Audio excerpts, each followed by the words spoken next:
As soon as I reached the hospital room, my grandchild, Stephen, stopped me from behind. "Grandma." I turned around and saw my grandson, looking flustered and worried. "Grandma, we need to leave right now." "What do we do?" I couldn't understand what was happening, my mind filled with question marks. Although I was confused by Stephen's behavior, the seriousness in his face snapped me back to reality. Something was terribly wrong. Stephen may joke around sometimes, but he's never been the type to lie or mess with me like this. Away from the room where Kevin was receiving treatment, Stephen continued speaking. I accidentally saw something. As soon as I reached the hospital room, my grandchild, Stephen, stopped me from behind. "Grandma." I turned around and saw my grandson, looking flustered and worried. "Grandma, we need to leave right now." "What do we do?" I couldn't understand what was happening, my mind filled with question marks. Although I was confused by Stephen's behavior, the seriousness in his face snapped me back to reality. Something was terribly wrong. Stephen may joke around sometimes, but he's never been the type to lie or mess with me like this. Away from the room where Kevin was receiving treatment, Stephen continued speaking. I accidentally saw something." As he whispered, he opened his right hand to reveal a syringe. "What is that? Did you just take that without permission?" I was about to tell him to put it back, but Stephen lowered his voice even further and said, "If they use this on Grandpa, something terrible will happen." What are you talking about?" Stephen wasn't a pharmacist or a doctor.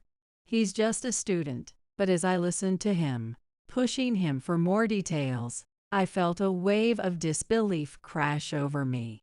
Could something like this really be happening? What in the world is going on? I'm not really sure either. But this, even though Stephen was clearly confused, he spoke with certainty. We had just stumbled upon a shocking truth, and neither of us could hide our surprise. "Anyway, let's just get out of here for now." He dashed toward the entrance, and I hurried to follow him, quickly getting into the car. My name is Emily, a housewife in my 60s. I became a full-time housewife soon after getting married, quietly supporting my husband, Kevin, while raising our children and taking care of the home. He has worked as a blue-collar worker at construction sites ever since we met. He's always been proud of his strength. "I'm all about this muscle. That's what I'm good for," he'd say with a laugh, flexing his thick arms. Our son Nicholas, on the other hand, now works as a pharmacist in the city. He has always been a hard-to-read person. He's got a solid build, but he's average-looking and not exactly the type to have a lot of women after him. So when Nicholas brought his girlfriend Sabrina home, both Kevin and I were genuinely shocked. After all, Sabrina was a fair-skinned, stunning, and gentle woman. Of course, both Kevin and I fully supported their marriage. "He may be a boring guy, but please take care of him," I told her. "Not at all," she replied shyly. "Nicholas, make sure you take good care of her," I added. Our son, tense and awkward, simply nodded in silence. But I couldn't help but wonder where had Nicholas met such a beautiful woman. When I asked, Sabrina told me that she had fallen in love with him at first sight when she went to his pharmacy to fill a prescription. At first, it was just a pharmacist-patient relationship, but we found out that we were both from the same hometown. After chatting a few times, they realized they had a lot in common, and things quickly progressed from there. About 6 months after their visit to our house, they had a beautiful wedding and officially became husband and wife. Sabrina was absolutely stunning in her wedding dress, and standing beside her, Nicholas looked proud. Seeing the two of them on their special day brought tears of joy to both Kevin and me. Shortly after, Sabrina became pregnant, and about a year later, we received the wonderful news that she had given birth to a healthy baby boy. Both Sabrina and the baby were doing well, and Kevin and I were overjoyed at the birth of our first grandchild, a boy. "He'll probably be as smart as Nicholas," Kevin remarked with pride. "I can't wait to meet him," I added excitedly. We wondered what name they would give him, and what kind of smile he would have. At that point, we hadn't gotten many details from Nicholas or Sabrina yet. We didn't want to pry too much, figuring they might find it annoying, so Kevin and I decided to wait patiently. About a month later, Nicholas and his family came over to visit. They had named their son Stephen, and his sweet little smile instantly melted our hearts. Kevin and I were completely smitten by his adorable expressions and gestures. "Hello, Stephen. I'm Grandma," I said, smiling. "And I'm Grandpa," Kevin chimed in, just by making a funny face. Kevin had Stephen bursting into laughter. He wasn't usually the type to act silly, but he had become completely enchanted by Stephen. Watching the two of them together, I couldn't help but smile. As we doted on Stephen, Sabrina approached us, looking serious. "Emily, I have a favor to ask," she said hesitantly. "Oh, what is it?" "You can ask me anything," I replied. Please keep an eye on Stephen and Kevin for me," she said, her expression full of concern. Surprised by her seriousness, I quickly reassured her. "Don't worry. I'm watching over both of them, and I'll keep an eye on you, too." I figured she was just nervous as a first-time mother, probably worried about the challenges of raising a child. Sabrina was such a kind-hearted person that she always put others' needs ahead of her own. At the time, that's what I believed she meant. But by the time Stephen started attending kindergarten, I realized what she had really been trying to say. At the beginning of that year, she passed away suddenly after a severe cold took a turn for the worse. Sabrina was always frail. I couldn't even protect her, despite being her husband, Nicholas said, breaking down in tears beside her. As I watched his grief, I remembered Sabrina's last words to me. It struck me that perhaps she had known her time with us was short, that she would leave Nicholas and Stephen behind. The saying that beautiful women often meet untimely ends, or are touched by tragedy, kept ringing in my mind. "Grandma, what happened to Mommy? Is she just sleeping?" 5-year-old Stephen looked up at me, his eyes, so much like Sabrina's, glistening with tears. I couldn't find the right words, but Kevin stepped in and picked Stephen up. "Stephen, it's time to say goodbye to Mommy," he said gently. Under the cloudy sky, where snowflakes lightly danced in the cold air, I promised Sabrina that I would watch over both Stephen and Kevin, just as she had asked. For a while after, Nicholas tried his best to juggle work and raising Stephen, but it was clear that it wasn't easy.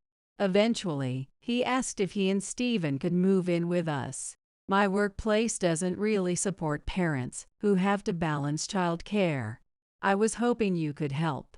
Of course, I'll contribute to the household expenses," Nicholas explained. Considering Stephen's age, we figured it would be better for them to move in before he started elementary school. Kevin and I agreed, and thus began our new life together. I made it my mission to ensure that Stephen wouldn't feel the weight of his mother's absence. I showered him with all the love I could, determined to fill the void Sabrina had left behind.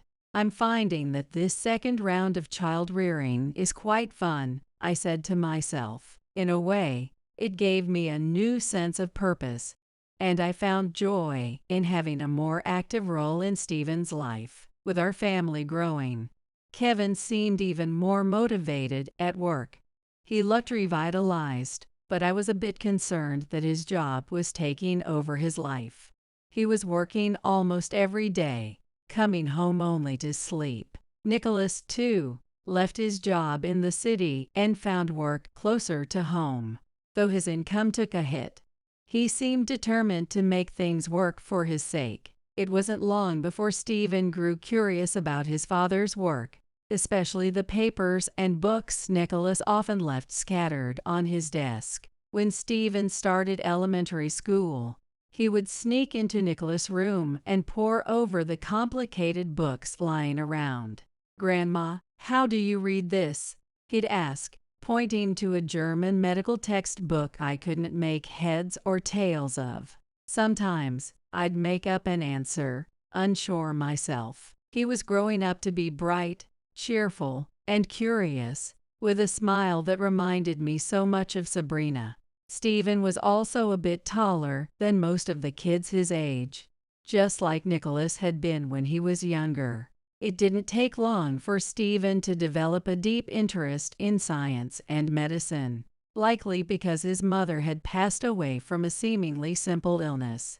"Stephen, do you want to become a doctor in the future?" I asked him casually one day. He paused for a moment to think, and then responded, "I'm not sure yet, but I want to be someone who can think about people's health." It was a vague answer, but I could tell he had given it some thought. When I told him that was a wonderful dream, Stephen smiled. "I want to think about Grandpa, too." He's taking a lot of medicine, isn't he?" Stephen was right. Lately, Kevin had been going to the doctor more frequently and coming home with all sorts of medications and supplements. He's approaching 70 now, and there's no getting around it. Kevin, who used to pride himself on his strength and health, was finally showing signs of aging. The doctors are taking good care of him. "He'll be fine," I reassured Stephen, gently stroking his hair. One morning, Kevin was getting ready to head out to work. In recent years, summer heat advisories for heat stroke prevention had become common, especially for workers like Kevin who labor outdoors. Hydration and regular breaks were recommended for employees at construction sites. Carrying a large water bottle, some salt candies, and his lunch, Kevin stood at the entrance, dressed in his well-worn work clothes. The helmet tucked under his arm looked just as aged, a testament to the years he had spent on the job. "All right, I'm off," he said. "Take care, and stay safe," I replied, watching him as he opened the door. Suddenly, Stephen called out, rushing toward Kevin. "Grandpa, you forgot something." Stephen hurried over, holding his prescribed medication and a glass of water in his small hands. Kevin glanced at the pills in Stephen's hand and let out a sigh, as if he had just remembered. "These are the pills I'm supposed to take after meals." Right, they were for improving his blood circulation. At least, that's what the doctor had said. Kevin had been instructed to take them after every meal. I recalled that just the other day, he had skipped a dose. "Did you forget to take them again?" I asked. "I left them on the table, meaning to take them," Kevin muttered, grumbling about how forgetful he had become. He accepted the pills and the glass of water from Stephen, popping 3 or 4 tablets into his mouth at once and washing them down with a grimace. Of course, they didn't taste good, and he stuck out his tongue in distaste, scrunching up his face. "I never used to be like this," he said with a wry smile before finally heading out the door. His forgetfulness about his medication had become a regular part of our daily life, with both Stephen and me reminding him. That afternoon, Stephen was intently focused on the tablet in Nicholas's room. On his days off, it had become a routine for him to be there, absorbed in something. He had his notebook and pencil case spread out, jotting things down while using the tablet. The tablet was primarily Nicholas's, but Stephen also used it occasionally. After a while, he would put the tablet down and start flipping through a thick encyclopedia-like book. Curious about what he was researching, I hesitated to disturb him, as he was so engrossed. Watching him concentrate like that I couldn't help but remember Nicholas studying in the same way when he was younger. It brought back a wave of nostalgia. I decided to bring Stephen a snack. Remembering we had pudding in the fridge, I quietly left his room. Nicholas was working so much that our conversations had become rare. He had started working at a pharmacy near a fairly large hospital in the countryside, where there were too few pharmacists, leading to long hours. He would leave early in the morning and return late at night. As a result, I was the one spending the most time with Stephen. When I went shopping, I almost always drove, as there weren't any supermarkets within walking distance. In the countryside, cars are essential. Though I had mostly used the car for grocery shopping, lately, I had been taking Stephen to the local community center and museum more often. They offered various educational workshops, and I tried to take him to anything that piqued his interest. Lectures on animal bone structures, the history of medicine for kids, and the secrets of the human body, to name a few. Stephen eagerly participated, and even the topics that I struggled to keep up with fascinated him. "Grandma, look, isn't this amazing?" he exclaimed as we walked through the museum, his eyes fixed on a life-sized model of a human body. He pointed at the lungs, the stomach, and then below that, naming them as if he were identifying stars in the sky. Could he have memorized all of this in one session? It was hard to believe. As I stood in amazement, Stephen, now staring at a model of blood vessels, said, "I've seen pictures like this in Dad's room." "Wait, so what you've been studying in there wasn't just schoolwork?" I asked, startled. It seemed that rather than his regular schoolwork, Stephen had been delving into more advanced medical studies. But he was still just a young boy in elementary school. He played with his classmates, studied like any other kid. Could he really be understanding the kind of material Nicholas used in his profession? When we returned home, my suspicions were confirmed. Stephen proudly showed me his notebook, which was filled with detailed drawings of the human body, illustrations of the heart, and explanations of how blood circulates. He had used colored pencils to neatly organize everything, and in a way, it resembled a medical textbook. "Did you draw all of this?" "Yes, it looks great, doesn't it?" He proudly puffed out his chest. I couldn't help but wonder what kind of person this child would grow up to be. His knowledge continued to grow day by day. Even Kevin could only nod along to Stephen's stories, barely keeping up. Occasionally, when Nicholas joined us for a meal, he too would be bombarded with Stephen's questions. "Hey, Dad, is insulin really good for diabetes? Is that true? Why? How come? Then what about this?"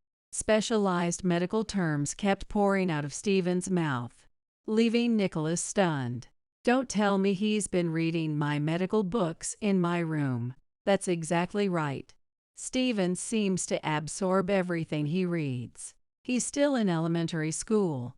There are plenty of other things more appropriate for him to read." But what Stephen showed Nicholas was his notebook, filled with intricate illustrations and detailed summaries. Nicholas couldn't help but be impressed. Stephen's relentless why and how questions continued, and Nicholas answered what he could. But soon, even Nicholas was at a loss for words, as the questions became more advanced than he could handle. Eventually, I was the only one who could still follow along with Stephen's conversations. Then, several years later, when Stephen turned 13, it happened.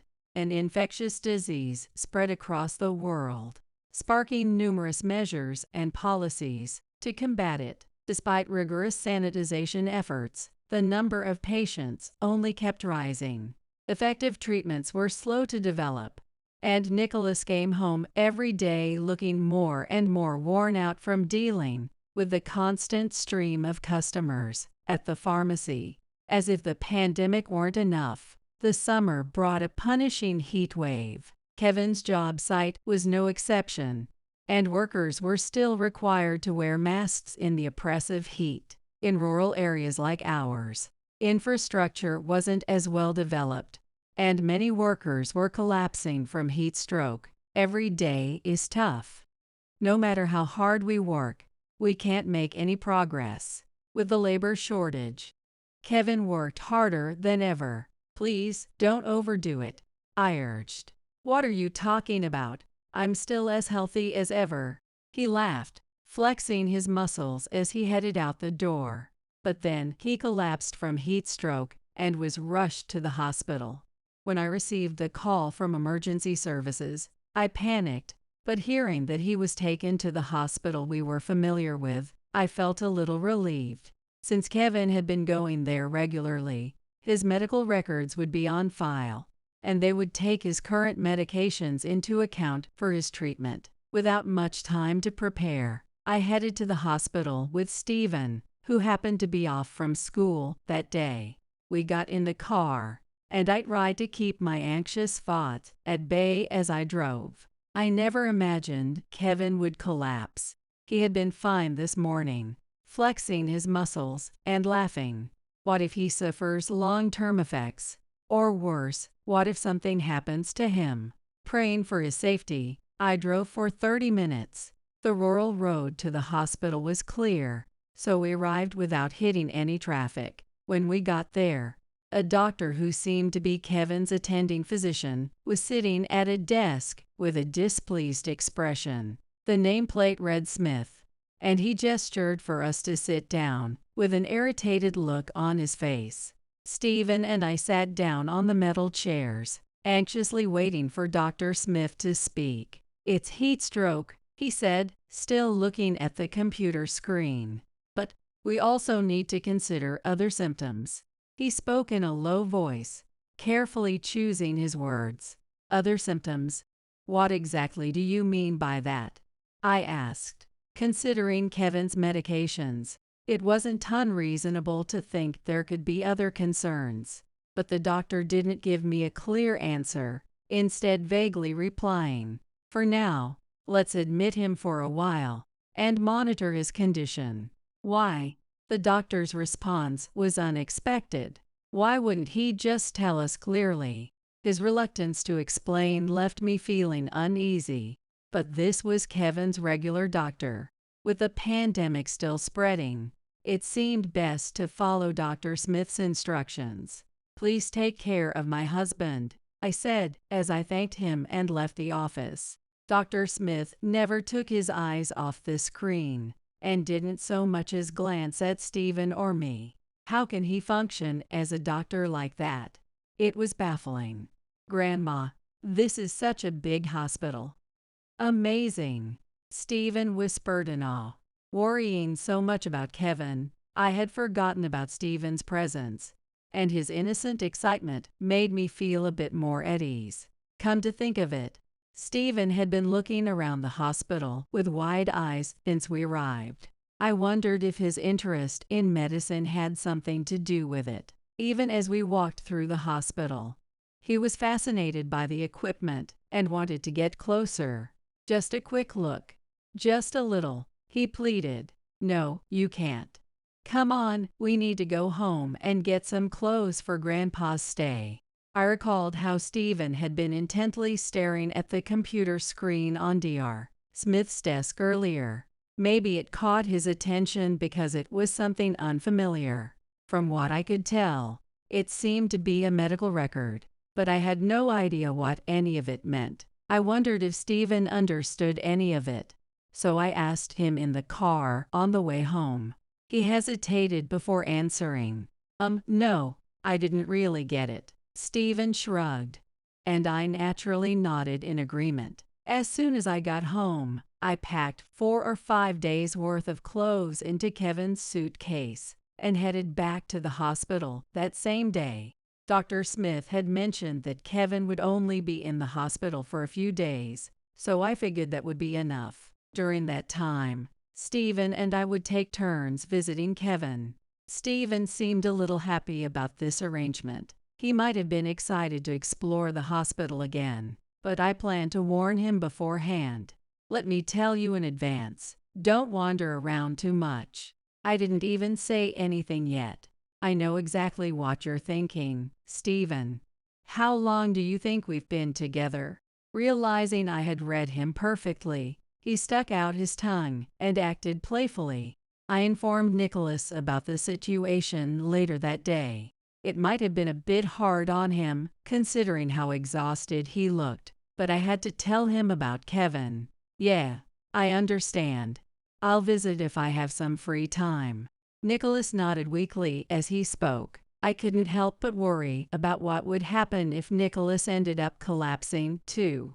Illness can strike when you least expect it. The day after Kevin collapsed, I spent the morning frantically preparing to visit him at the hospital. Stephen had already finished getting ready and was standing by the front door.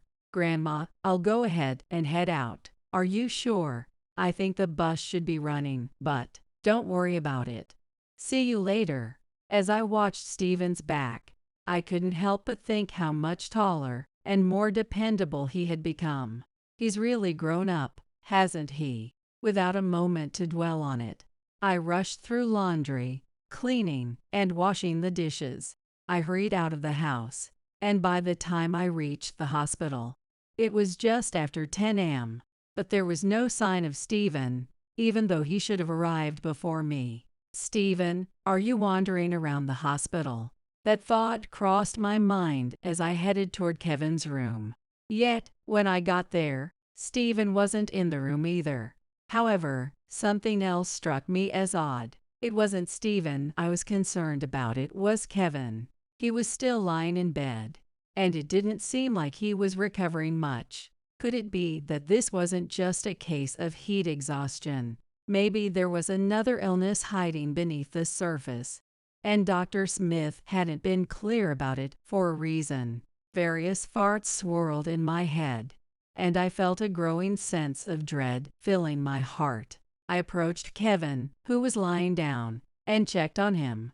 From what I could see, he was resting with an 4-drip, and although I wasn't a doctor, nothing seemed out of the ordinary. Maybe I'm just worrying too much. Please get better soon, I whispered softly before leaving the room. Still, where had Stephen gone? I glanced around, searching for him, but he was nowhere to be seen. When I happened to check my smartphone, I noticed a message from Stephen saying that he had already gone home. Feeling relieved, I headed home as well. The next day, as I was busy with household chores, Stephen announced he was leaving early and hurried out the door. What could be driving Stephen to act like this? Be careful, I called out, unsure if he could hear me. But just before the door closed, I heard Stephen's voice. I'm off. Since returning home yesterday, Stephen had shut himself in his room, seemingly absorbed in some research. Knowing him, he was probably studying something related to medicine again. I left for the hospital a bit later, and as I arrived, I spotted Dr. Smith walking from the opposite direction. Dr. Smith, I called out, intending to greet him, but just like the other day, he passed by with an irritated expression. It was as if he didn't remember seeing me just 2 days ago, or perhaps he was in a hurry. I didn't feel great about it, but I brushed it off and continued toward Kevin's room. Even on my way there, I didn't run into Stephen, but just as I reached the room, Stephen called out to me from behind, "Grandma." I turned around and saw him, looking flustered. "Stephen, where on earth did you?" "Grandma, we have to leave right now." "What should we do?" As he spoke, he grabbed my arm and urgently pulled me out of the room.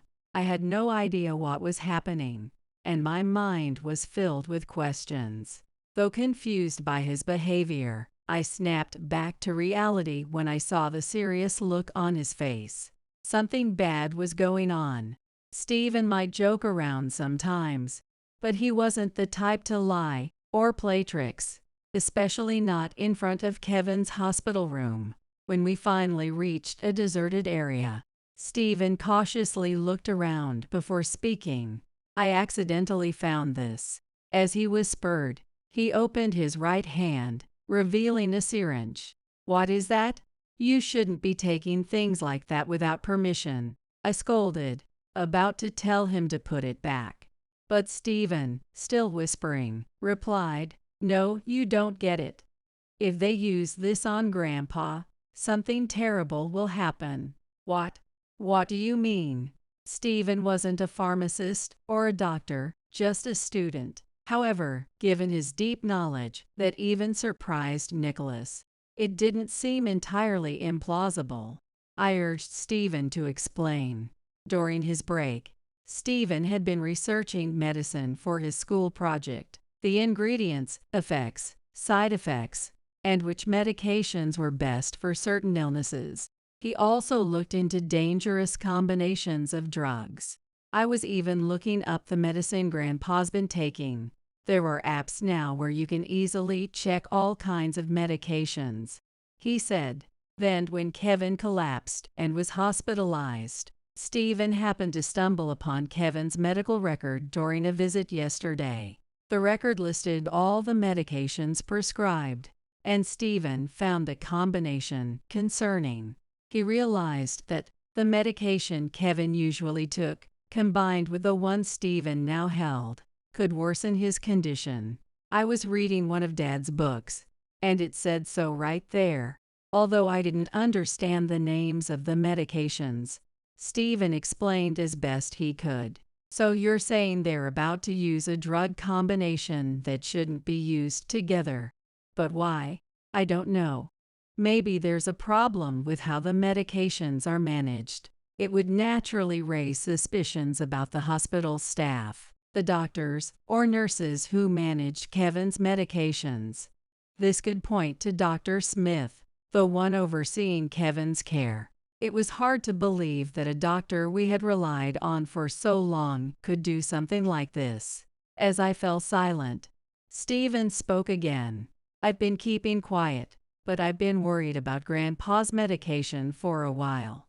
Apparently, Stephen had felt uneasy about the increase in medications, supplements, and how quickly they were being changed. While it was possible the medication adjustments were in response to Kevin's symptoms or condition, Stephen pointed out that he had never heard him say that the medications were helping. In fact, he seemed to be getting worse. Considering the ingredients and effects of the medications, Stephen suspected that something wasn't right, so he had been secretly gathering evidence. Grandma, you always said everything would be fine because the doctors were taking care of him, but I just couldn't shake the feeling. You couldn't accept it, could you? He nodded apologetically. But where did you find the syringe?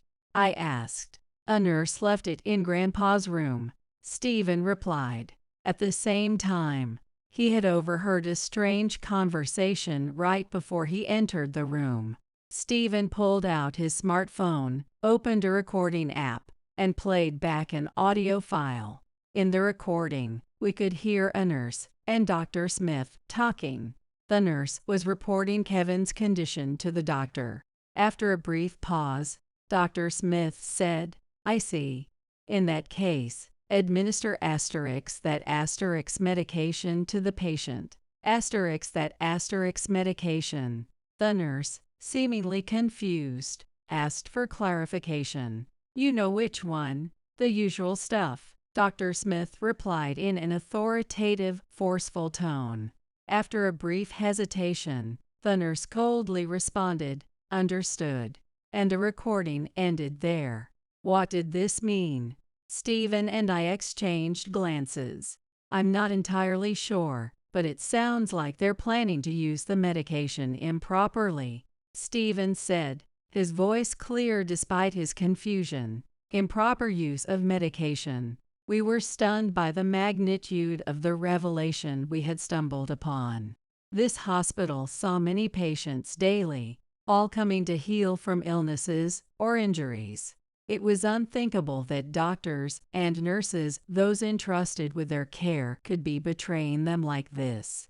Anyway, let's get out of here for now. Stephen, still clutching the syringe in his right hand, bolted towards the hospital entrance.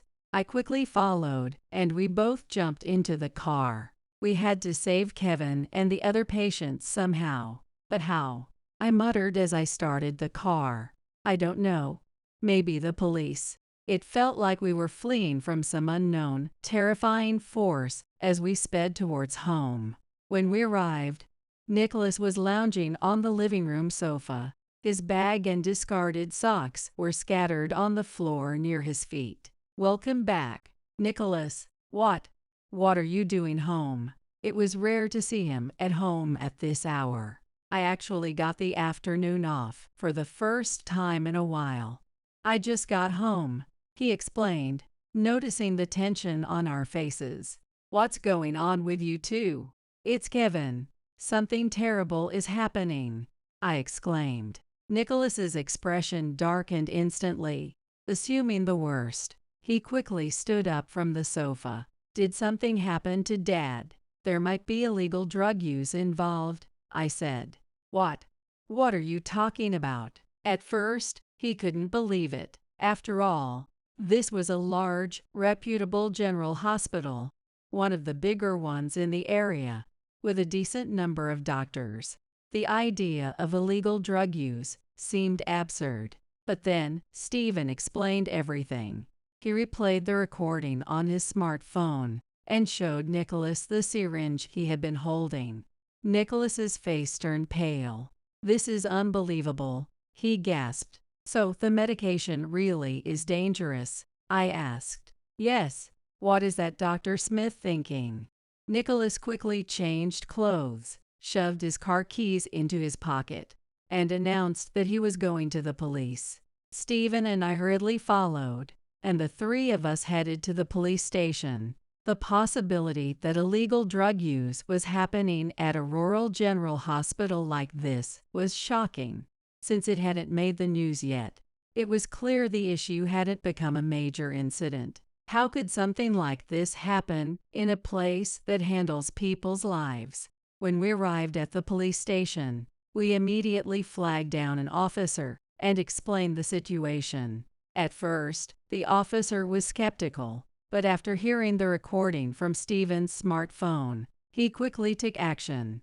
We gave them our contact information and names, then headed home for the night. From there, things seemed to move surprisingly fast. The police quickly launched an investigation at the hospital, questioning the director, doctors, and nurses. To everyone's shock, several nurses confessed to the illegal use of drugs. They revealed that this malpractice had been going on for several years, and the names of the complicit doctors were exposed, including Dr. Smith. Stephen and I were astonished, and Nicholas was left speechless. This was unforgivable. Kevin had nearly been administered that suspicious drug, and the anger boiled within me. The investigation continued, and all the doctors and nurses involved were arrested. Further questioning revealed that the malpractice had been ongoing for a long time, ever since the current director took over the hospital. The case became a major story, not only in local papers, but also in national news. Following the media coverage, the hospital was forced to hold a public apology, during which the director and another senior figure bowed deeply in regret. The incident was discussed on evening news programs and daytime talk shows, with reporters swarming the hospital. Many of the hospital's patients protested, demanding explanations, and signatures were collected for the director's resignation. Chaos ensued. As Stephen and I sat down for lunch that day, we watched the news. I had made homemade meat sauce and tossed it with spaghetti, accompanied by a fresh vegetable salad. On TV, the news anchor and commentators were discussing the scandal. How did this happen? What were the hospital staff thinking? One anchor asked, flipping through her clipboard. The screen rapidly shifted between various scenes, discussions about the director's background, interviews with former staff, and images of the hospital under siege by reporters. "I never thought it would turn into such a huge deal," I said. "I still can't believe so many other doctors were involved," Stephen replied, shaking his head in disbelief. The news anchor reported that it wasn't just Dr. Smith involved in the illegal use of drugs. Several other doctors were also part of the scheme. Working with pharmaceutical companies, they were receiving counterfeit drugs, which were cheaper than standard medications, and administering expired drugs to patients. Some doctors even admitted they knew the drugs had expired but used them anyway to avoid wasting them. All of this was done to maximize profits, even though the hospital's financial situation wasn't dire enough to justify such extreme measures. It was hard to comprehend why they would prioritize money over people's lives.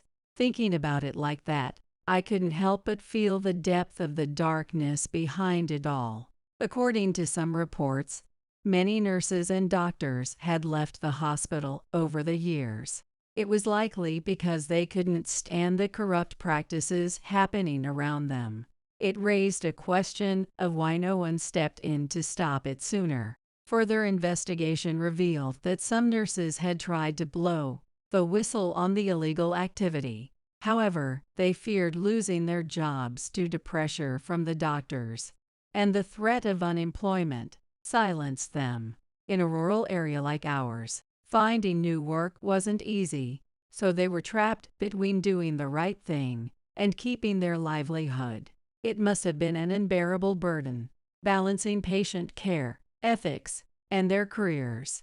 Reflecting on the nurses' dilemma, I couldn't help but feel a little sympathy for them. As the investigation continued, it was discovered that even experimental drugs were being used on patients. This was especially shocking. Administering drugs that hadn't been fully tested was reckless. Who knew what kind of side effects or dangers they posed? It was clear that these people had little regard for the sanctity of human life. I couldn't understand how something like this could have been allowed to happen for so long. The news report paused for a commercial break, and the screen shifted to a cheerful beer ad, creating a surreal contrast to the grim story that had just been told. "This is scary." Stephen stared at his empty plate of spaghetti and muttered. He seemed deeply shocked by what had happened in the field he had been so passionate about and studied so diligently. He had uncovered a serious scandal in the very area where he wanted to help people. Despite this, Stephen would likely never receive recognition for his role in exposing the wrongdoing. Yet, there was no doubt it had left a mark on him. After clearing the dishes, we visited Kevin's hospital room. Thanks to the police's swift action, the dangerous drug that was about to be administered to him had been stopped just in time.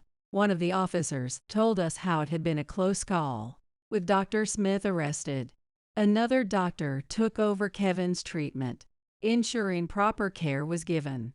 His health rapidly improved. "Why does everyone look so worried?" "I only passed out from heat stroke," Kevin said, flexing his arm to show his strength. Relief washed over our family. Thinking back to that day, if Stephen hadn't taken that syringe, it would have been used. The thought of what might have happened chilled me to the bone. When I explained everything to Kevin, he was shocked. "This is all thanks to Stephen," I said, gently patting his head, which had grown taller than mine. "Really? Is that so?" "Yay, Dad, Stephen's amazing," Nicholas added. We all showered Stephen with praise, though he modestly denied it. "No, it wasn't just me. If Grandma hadn't believed me and listened seriously, none of this would have happened." At his words, Kevin and Nicholas nodded in understanding. I felt a little embarrassed and, like Stephen, tried to deflect the praise. I had been a housewife with no particularly strong hobbies or talents. Stephen and Nicholas, with their dedication to their work, always seemed to shine in my eyes. All I had wanted was to support them in whatever small ways I could. and seeing the outcome of this situation gave me confidence that my efforts had not been in vain. But really, it was all thanks to Stephen. A few days later, Kevin was discharged from the hospital and returned to work. He joked that he'd be careful not to collapse again. "Well, even if I do, I've got Stephen and Nicholas, so no worries." "That's not what I meant," I gently scolded him as I handed him his lunch. Meanwhile, Nicholas had been unusually quiet and seemed down for a few days. When I asked him what was wrong, he slowly opened up. "I've been reflecting on everything," he said. He realized that he had been so absorbed in his work that he almost missed spending time with his father, just like when Sabrina passed away. I was so focused on work back then, too, that I wasn't there for her enough, he admitted. Even though many years had passed, the memories of that time were still vivid for him. Nicholas decided to reconsider his work-life balance and even looked into changing jobs. He wanted to find a place where he could have more flexible hours and spend more time with his family. No longer would he leave early in the morning and return late at night. This shift brought joy to both Stephen and me. He continued to immerse himself in his studies of medicine and drugs. What had once been a vague dream of helping people had evolved into a more concrete goal, becoming a pharmacist, like his father. As a result, Stephen often brought thick medical books to Nicholas, asking him endless questions. "Dad, about this medicine in the book." "Huh? Oh, well, that one is." Nicholas, not to be outdone, kept up with Stephen, studying new medicines and expanding his knowledge as well. As I brought snacks to them, I felt that our daily life had become more connected than ever before. I could only hope that these peaceful and close-knit days would continue without fading. Rosemary, while you were away, I moved my parents' stuff into our house. What? What do you mean by that? While I was on a trip, my husband York had moved his parents' moving boxes into our house without asking. And on top of that, I received unbelievable treatment from York. "You should not come back anymore. York doesn't want me to come back home anymore." Even though this house is where our family has always lived, York wants to kick me out and live with his parents. However, I had anticipated being kicked out by York and easily retorted, "Okay, I'll move out on my own." I sought advice from my dad, Wallace, and took a certain action. First, I sent an email to someone and made a plan. I returned to America with Wallace, and then I came back to our house. I started to execute the plan as intended. York, who had been naively thinking he could live with his parents, was surprised by the unexpected turn of events. Actually, the plan I had made with Wallace was: my name is Rosemary. I am a 45-year-old dietitian working in a hospital. Originally, I was supposed to follow in Wallace's footsteps, but inheriting my mom's love for cooking, I became a dietitian. However, my beloved mom passed away before I graduated from college. After that, Wallace started working in France, so we sold the house I was born and raised in, and I started living alone in an apartment. Being plain-looking since childhood, I've always been inconspicuous wherever I go. Moreover, attending girls' schools from middle school to university, I had no encounters with men, and I had never had a boyfriend. However, I was fortunate to meet good people wherever I went, and after graduating from college, I got married. At that friend's wedding, I met my current husband, York, who was 3 years older than me and a friend of the groom. He seemed like the type who would be popular with the ladies.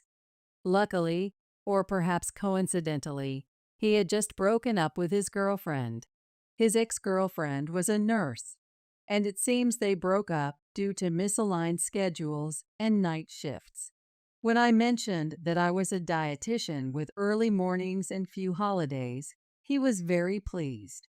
However, at that time, I was busy studying for the national exam for registered dietitians, so I was busy on weekends. Even so, he was kind enough to send me messages saying, "I miss not being able to see you, but good luck with your studies." Saying, feeling a sense of destiny with him, I thought I'd like to marry him if I passed. And on the day of the exam results, he invited me out to celebrate my passing that night. "Congratulations on passing. This is how I feel. Would you accept it?" What he handed me was an engagement ring. He proposed to me right then and there.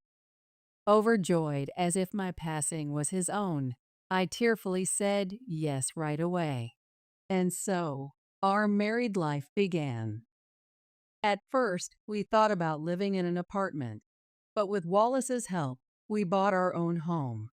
I was looking forward to a happy life from now on, but after getting married, I started to feel a sense of discomfort around York. Thinking it was because I had no experience with men, I assumed it would be okay once I got used to it. However, one day, when York was looking at my pay stub, he made a comment that made me do a double take. "What's this?" I thought dietitians, being professionals, would earn more. "I'm disappointed." "What?" "Well, I just started working, and we're both working, so an income of around $200K should be fine, right?" I retorted, feeling somewhat offended. It's not like I got married to be supported by my husband, but being told my salary was low didn't feel good. Yet, York went on to insult my earnings further. "I've been totally deceived. If I knew the income was this low, I would have asked before getting married. A nurse would have earned more." York must have been talking about his ex-girlfriend. It's one thing to complain about my earnings, but comparing me to his ex-girlfriend is unforgivable. Indeed, nurses receive night shift allowances and holiday pay. In comparison, my salary is lower because I have fewer early mornings and holiday shifts. However, I have my own side of the story to tell. I happened to see York's pay stub the other day, and it turns out he earns even less than I do.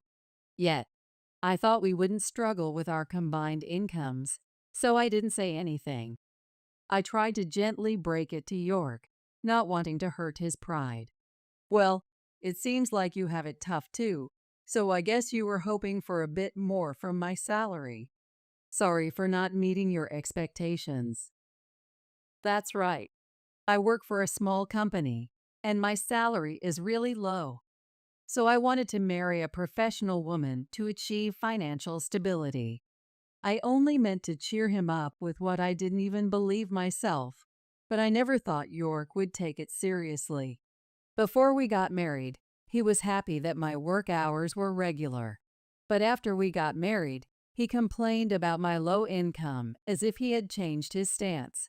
What kind of world does a man live in where he expects his wife's income to be higher than his? I was just dumbfounded by York's unreliable behavior. As soon as he knew about my income, York started looking down on me. Yet, he wouldn't hesitate to buy whatever he wanted without restraint. Even when I asked him to be a bit more frugal, he wouldn't listen at all. I've been spoiled by my parents since I was a kid, buying me whatever I wanted, so I can't change my attitude towards money that easily. I couldn't say anything back to such a spoiled statement from York.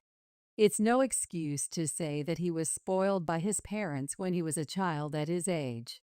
The following year, after we got married, we were blessed with a boy.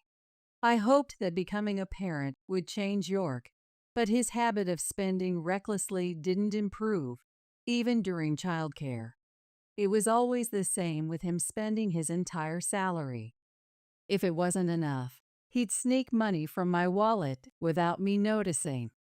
While I was struggling to manage work and budgeting while raising our son, Todd, York hardly contributed to childcare. As time passed, struggling through these tough days, Todd is now preparing for his college entrance exams this year.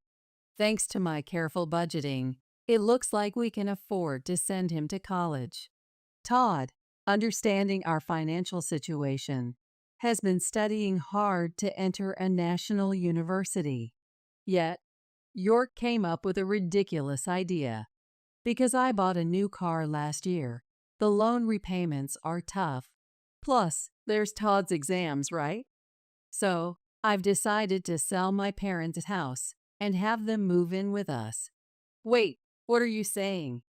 Suddenly living together like that, it's going to be a problem. Why?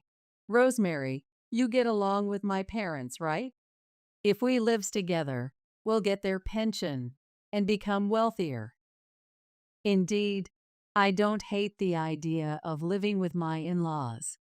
It's just that I didn't like York's way of making decisions on his own. In terms of finances, we've been managing well so far, so there shouldn't be a problem as long as we don't indulge in luxuries. Why do you always decide everything selfishly? Even the new car. You bought it without consulting me. That's my car, so I don't need to consult you every time.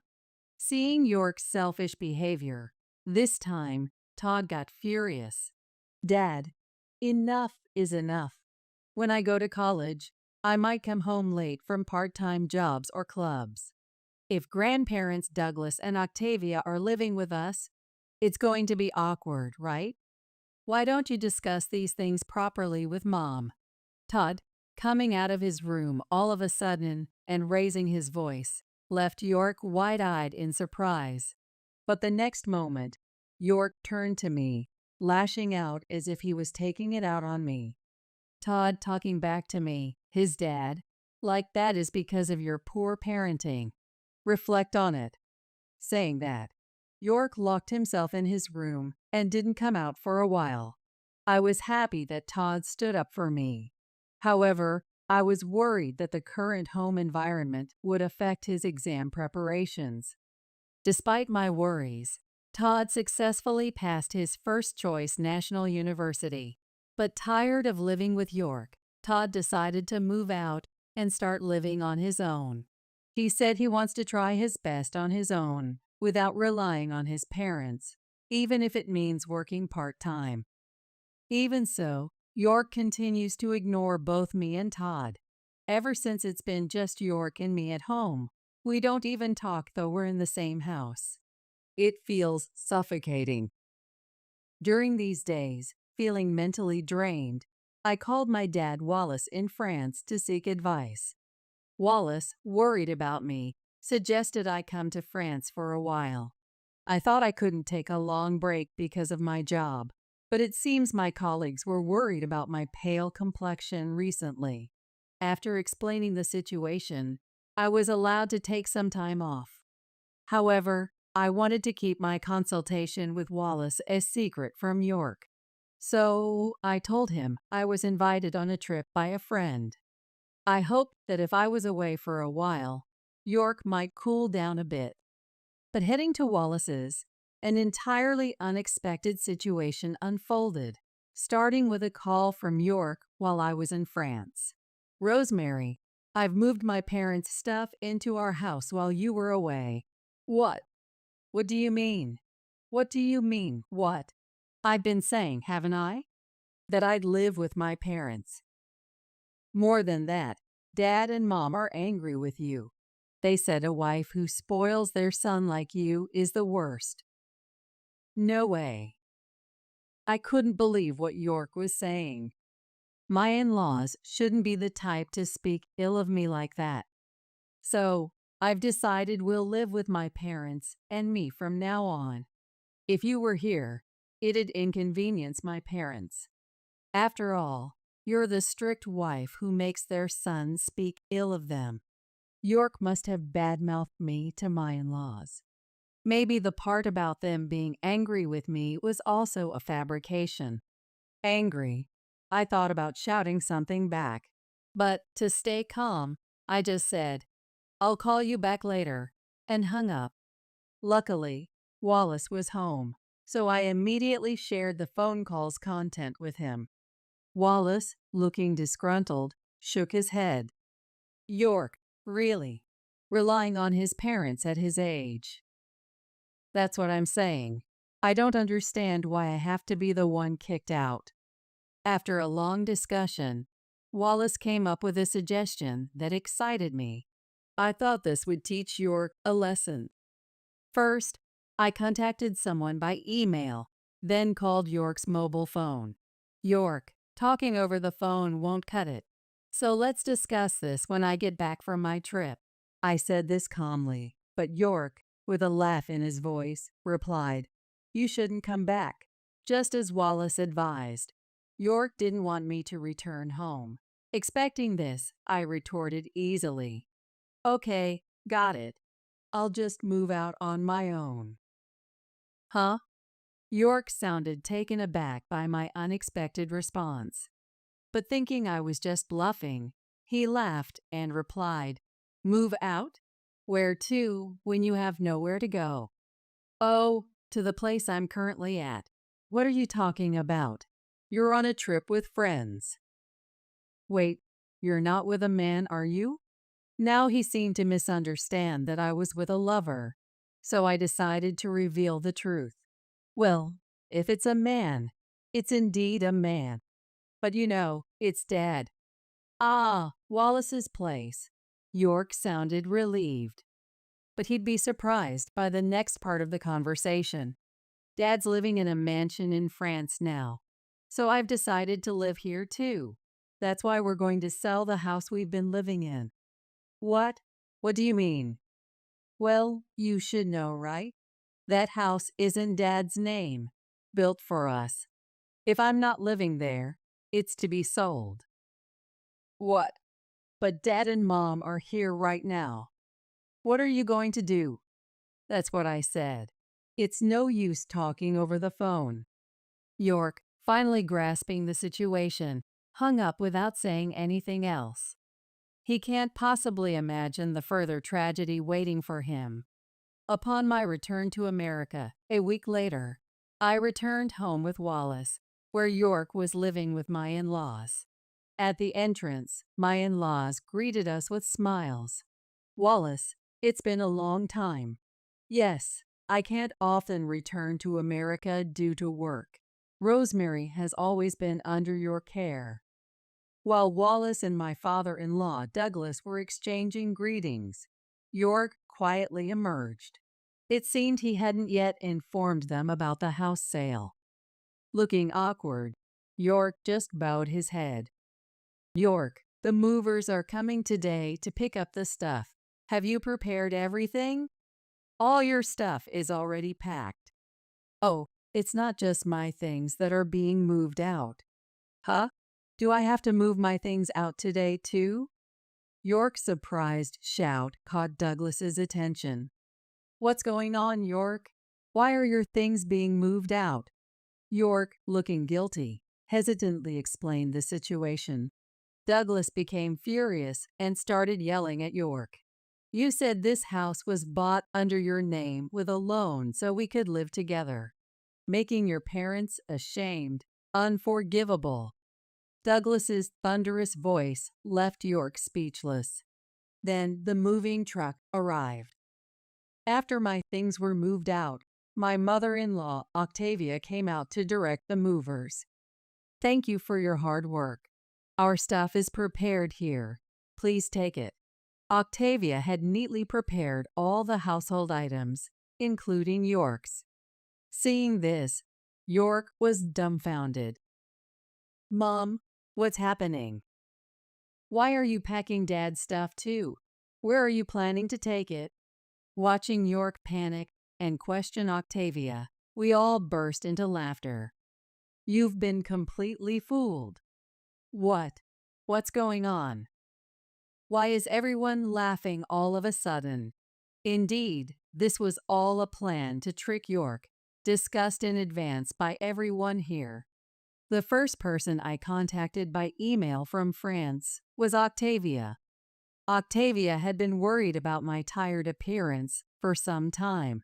After repeatedly asking why, I ended up telling Octavia everything about York.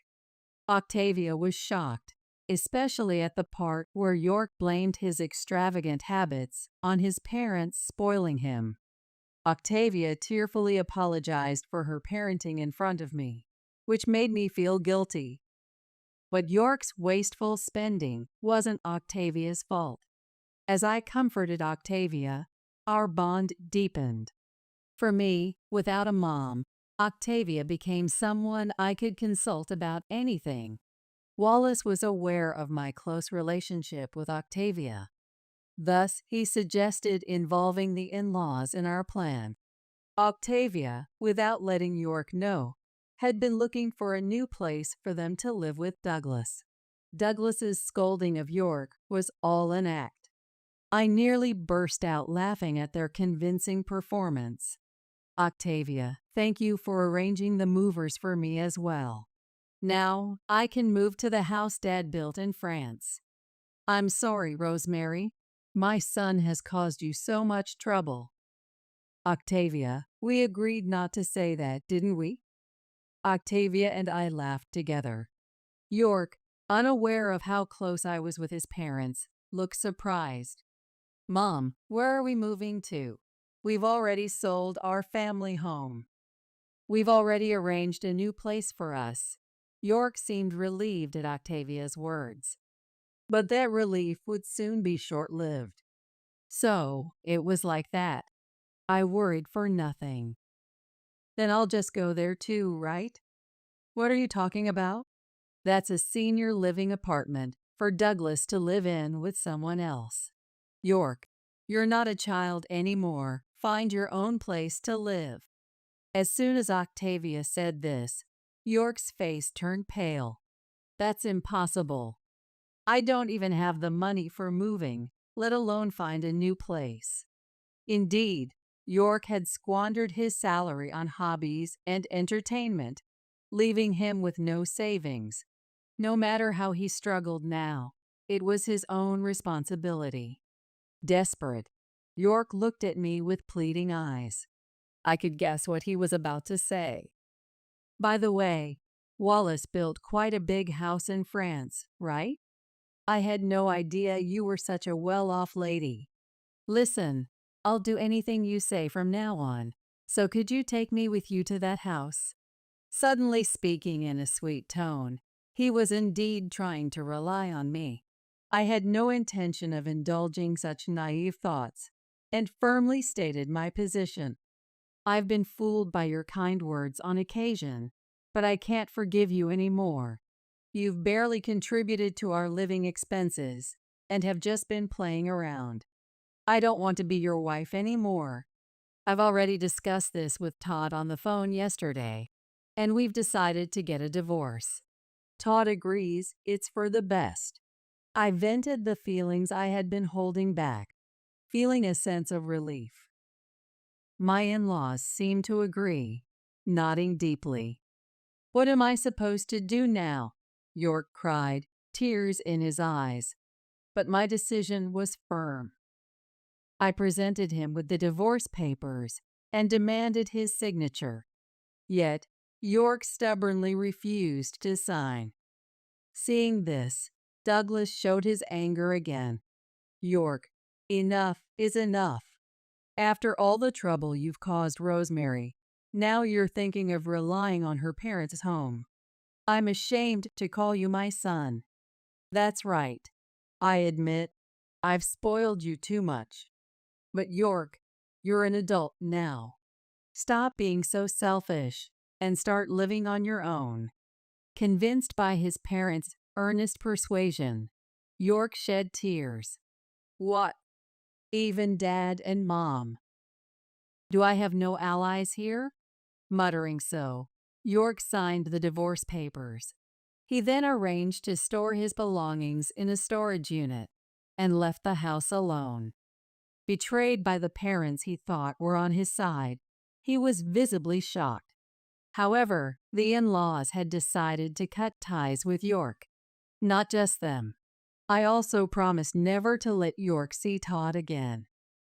This was a strong request from Todd. He had always resented York for never acting like a father. With the divorce as an opportunity, Todd wanted to sever ties with York. I thought it was for the best for Todd. Rejected by his parents and disowned by his son, York must have lost the will to live. Having lost everything, York spent some time living in monthly rental hotels and internet cafes. But once he received his salary, he managed to move into an apartment where he could live alone. During the divorce, I gave York a small amount of money as part of our shared assets. It was practically nothing, but I wanted to avoid any future claims for money, given my financial situation. In essence, it was severance pay. However, once York had a bit of financial leeway, he started getting into partying. Why do I know this? Because York contacted me, saying, "I'll find a woman with a good income and make you regret leaving me." Initially, after becoming alone, York would contact me just to express his loneliness. But once he had money, his attitude became arrogant again. After some time, the communications from York suddenly stopped. I wondered if he had found a new girlfriend, but it turned out the situation was far more serious. According to the former in-laws, York had fallen for a nurse he met at a party. Despite not being reciprocated, York persistently pursued her. At worst, he even showed up at her apartment. As a result of his relentless stalking, he was reported and arrested in the act. The former in-laws, having intended to sever parental ties, were troubled by their son's scandal, feeling deeply sorry for them. Being a parent is tough. No matter how much you try to distance yourself, you're still responsible when something happens. Despite causing so much trouble for his parents, York seemed unrepentant. During the interrogation, it was true love. He kept insisting. This led to a judgment that he was not remorseful, and his release was delayed. Such a man is better off cooling his head in prison for a while. After all, a penniless man in his 50s chasing such ideals will only cause annoyance. Now, I live elegantly in a mansion in France with Wallace. Still not accustomed to the environment and not fluent in French, I'm not working yet. However, I can't stay unemployed forever, so I'm attending French lessons. Once I'm proficient in the language, I plan to help out with Wallace's company. As time passed, Todd graduated from university. He then moved here to work at Wallace's company. In fact, Wallace had called him over with the intention of making Todd his successor. It was lonely being apart from Todd for 4 years, but now we can live together forever. This thought fills me with joy. Now that I become quite fluent in French, I assist with Wallace's company and work as a cooking class instructor locally. Though my marriage failed, my life in France is very fulfilling. Despite being in my mid-40s, this is an ideal environment to enjoy life. I've decided to forget my past self, who worried about being plain and unpopular, and live positively. After all, there's still so much more to come. Surely, Mom in heaven is watching over me. I've been despised by my son Keith and his wife Christina for 17 long years. With my husband Gerald already passed away, I had no one to turn to and simply endured it all. At first, I tried to reprimand Keith and Christina for their lack of effort in finding work, but they would get violent with me every time, so I eventually stopped trying. In the midst of all this, my grandson Todd was the only bright spot in my life. Raising him became my sole reason for living. Now, even he is graduating high school and leaving home. So, I made the decision to move out without telling Keith and Christina. I feel lonely, but I've resolutely moved into my new place. I've resolved to spend the rest of my life on my own. Then, I got a call from Todd. "Congrats on your graduation." "Congrats to you too, Grandma." For me, who struggled for so long, those words filled me with more joy than anything. It felt like I was finally being rewarded. But that wasn't all. Todd had a plan in mind as well, and thanks to that, I was about to be saved. I'm Teresa. 12 years after losing Gerald, I'm still working as an employee at a small company at 59 years old. To be honest, continuing to work with an aging body is quite tough, but I have my reasons for needing to keep at it. Living at home are my son Keith, his wife Christina, and my grandson Todd. They may be full-grown adults now, but perhaps due to poor upbringing, Keith's behavior isn't very good. Ever since he entered middle school, he went through an intense rebellious phase. He somehow enrolled into high school, but was constantly getting into trouble with teachers and classmates. Moreover, when he was 17, he got involved with Christina, who was always hanging out at the arcade he frequented, despite her being 2 years younger. And if you can believe it, he ended up getting her pregnant. By the time I realized, it was already too late and there was nothing I could do. The day I found out about the pregnancy, when Keith and Christina revealed it to me, I was so shocked I nearly fainted. I knew it was a possibility for high school students to get pregnant, like you see in dramas or personal accounts, but I never imagined Keith would do something like that. Gerald, who was still alive back then, was furious at Keith's selfish actions and they got into a huge fight. Gerald was a strict man, so he must have found Keith's misconduct all the more unforgivable. On top of that, I'm sure he felt his own parenting was to blame. From around that time, he started overworking himself and drinking heavily, which I believe ultimately led to his shortened lifespan. I went to apologize to Christina's parents, but it seemed they were also at their wits' end with her, and declared they wanted nothing more to do with her and cut ties completely. With nowhere else to go, Christina naturally ended up living at my house. Even after Todd was born, they made no effort to move out. Instead, they would hit me up for money and stay out playing around until late at night. That's the kind of life they lead. At first, I hoped the two of them would gain some awareness as adults. Regardless of the circumstances, I believed that now that we were family, we needed to support each other. More than anything, I couldn't let go of my wish for them to become upstanding adults. However, no matter how much I tried to advise them, not only would they ignore me, they would spew verbal abuse at me, and when it got really bad, they'd casually get physical with me.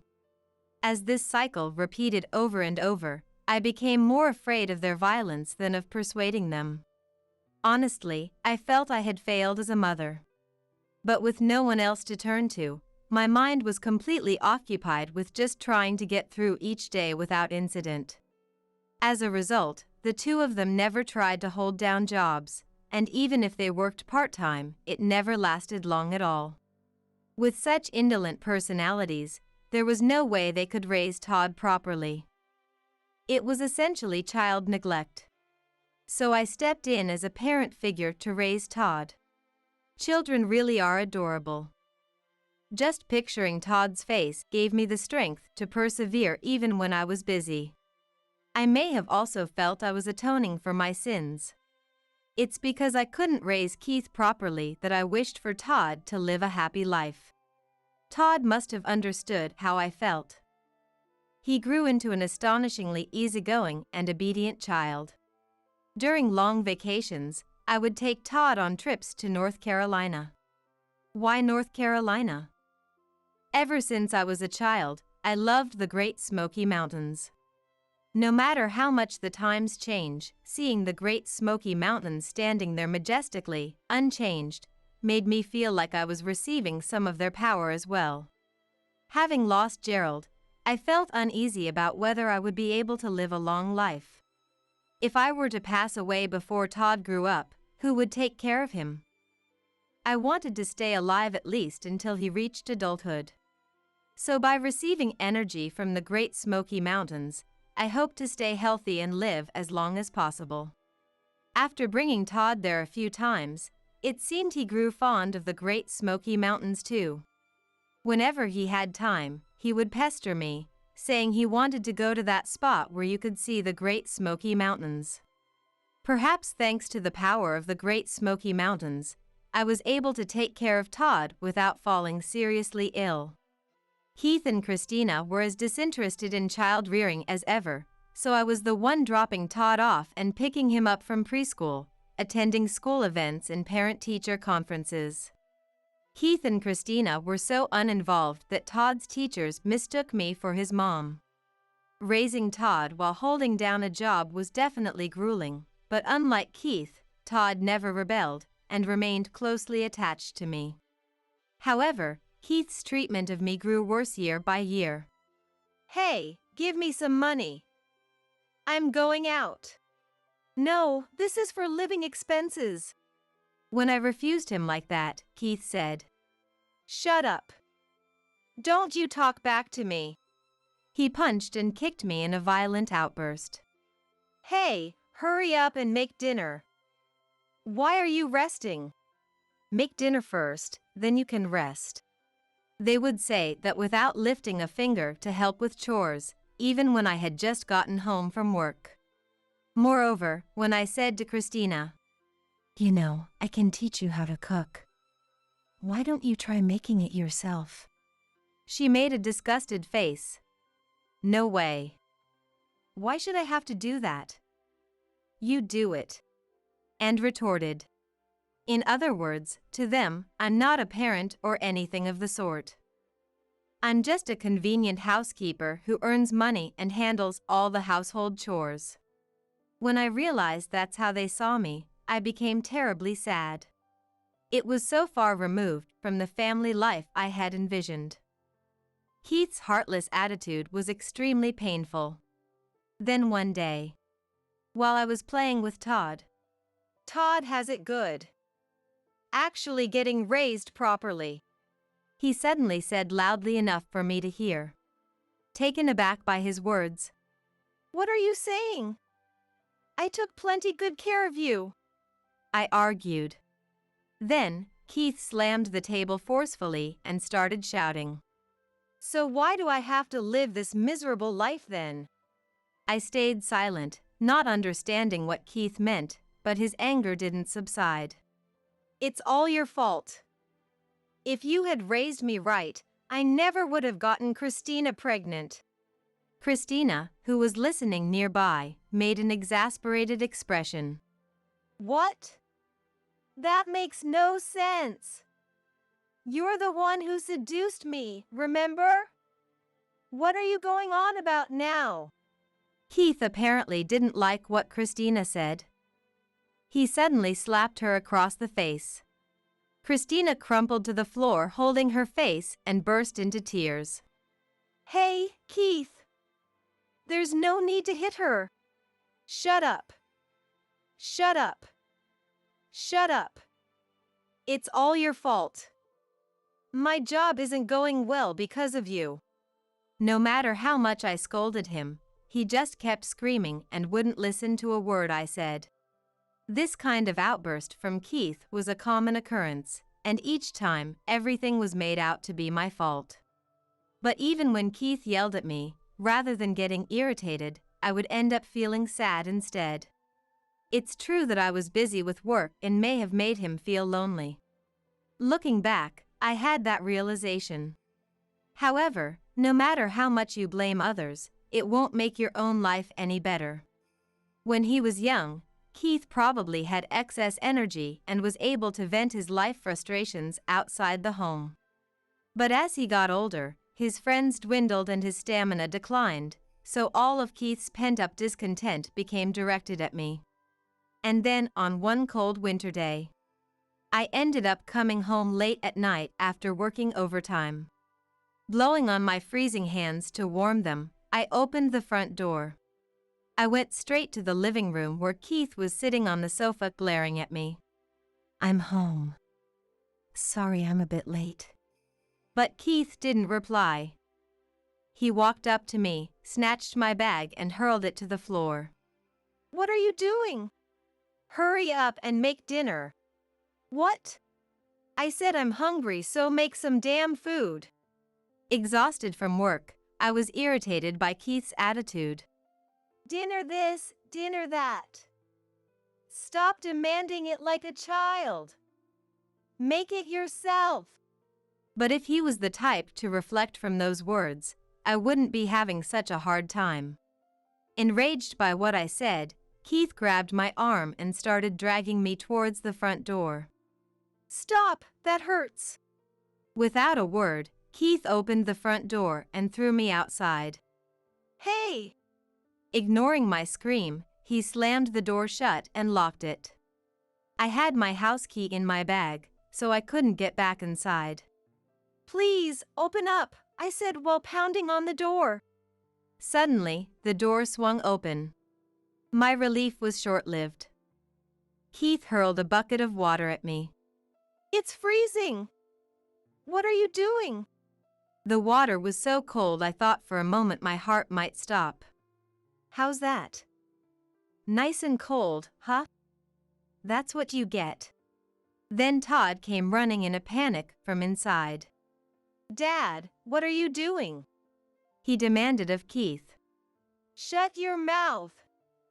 This doesn't concern you. Todd didn't back down even after hearing Keith yell. Watching this, I recalled the same thing happening long ago. That time, Todd got yelled at by Keith, had water thrown on him, and ended up locked outside by Keith. I had come home from work to find Todd shivering and huddled outside the front door. That's when I helped him. I didn't want him to suffer through something so awful ever again. It's okay, Todd. This has nothing to do with you. Hearing that, Todd clenched his fists in frustration. Keith looked down on me with a malicious grin. That's right. It's your fault, so you better apologize right here. If you don't, I won't open this door until morning. My body was shaking not just from the cold, but from an overwhelming sense of humiliation. However, nothing would change even if I tried to stay strong.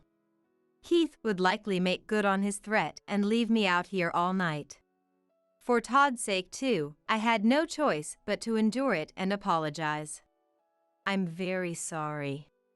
I managed to say through my chattering teeth. The cold was rapidly sapping the heat from my drenched body. Keith smiled with satisfaction. That's better. Now hurry up and make dinner, he said, laughing as he returned to the living room. Todd immediately rushed over to me. Grandma, stay with me. We need to warm you up quick. He supported my body as he said that. This kind of thing was hardly rare. Even if I tried to resist, it was clear I would only get beaten down with my aged body. Still, the reason I continued living with them was the lingering guilt over not raising them right. But each time they got violent with me, I couldn't help feeling pathetic. I would get dizzy wondering how long this life would go on. Moreover, whenever I heard on the news about elderly parents being killed by their sons, I felt a sense of dread, as if seeing my own fate laid out before me. So I decided for myself that when Todd left home, that would be when I graduated from this life. And that moment arrived sooner than I expected. One day during his senior year of high school, Todd came to me for advice. Grandma, when I graduate, I'm going to get a job instead of going to college. I was surprised by Todd's sudden declaration. Is that so? But are you sure? If you want to go to college, we'll find a way to make it work. Even when I said that, Todd shook his head sadly. I'm glad you're saying that.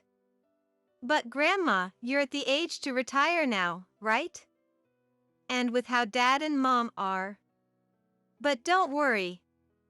I'm not sacrificing myself. Todd's words made my heart ache with overwhelming sadness. If only I had been more on top of things.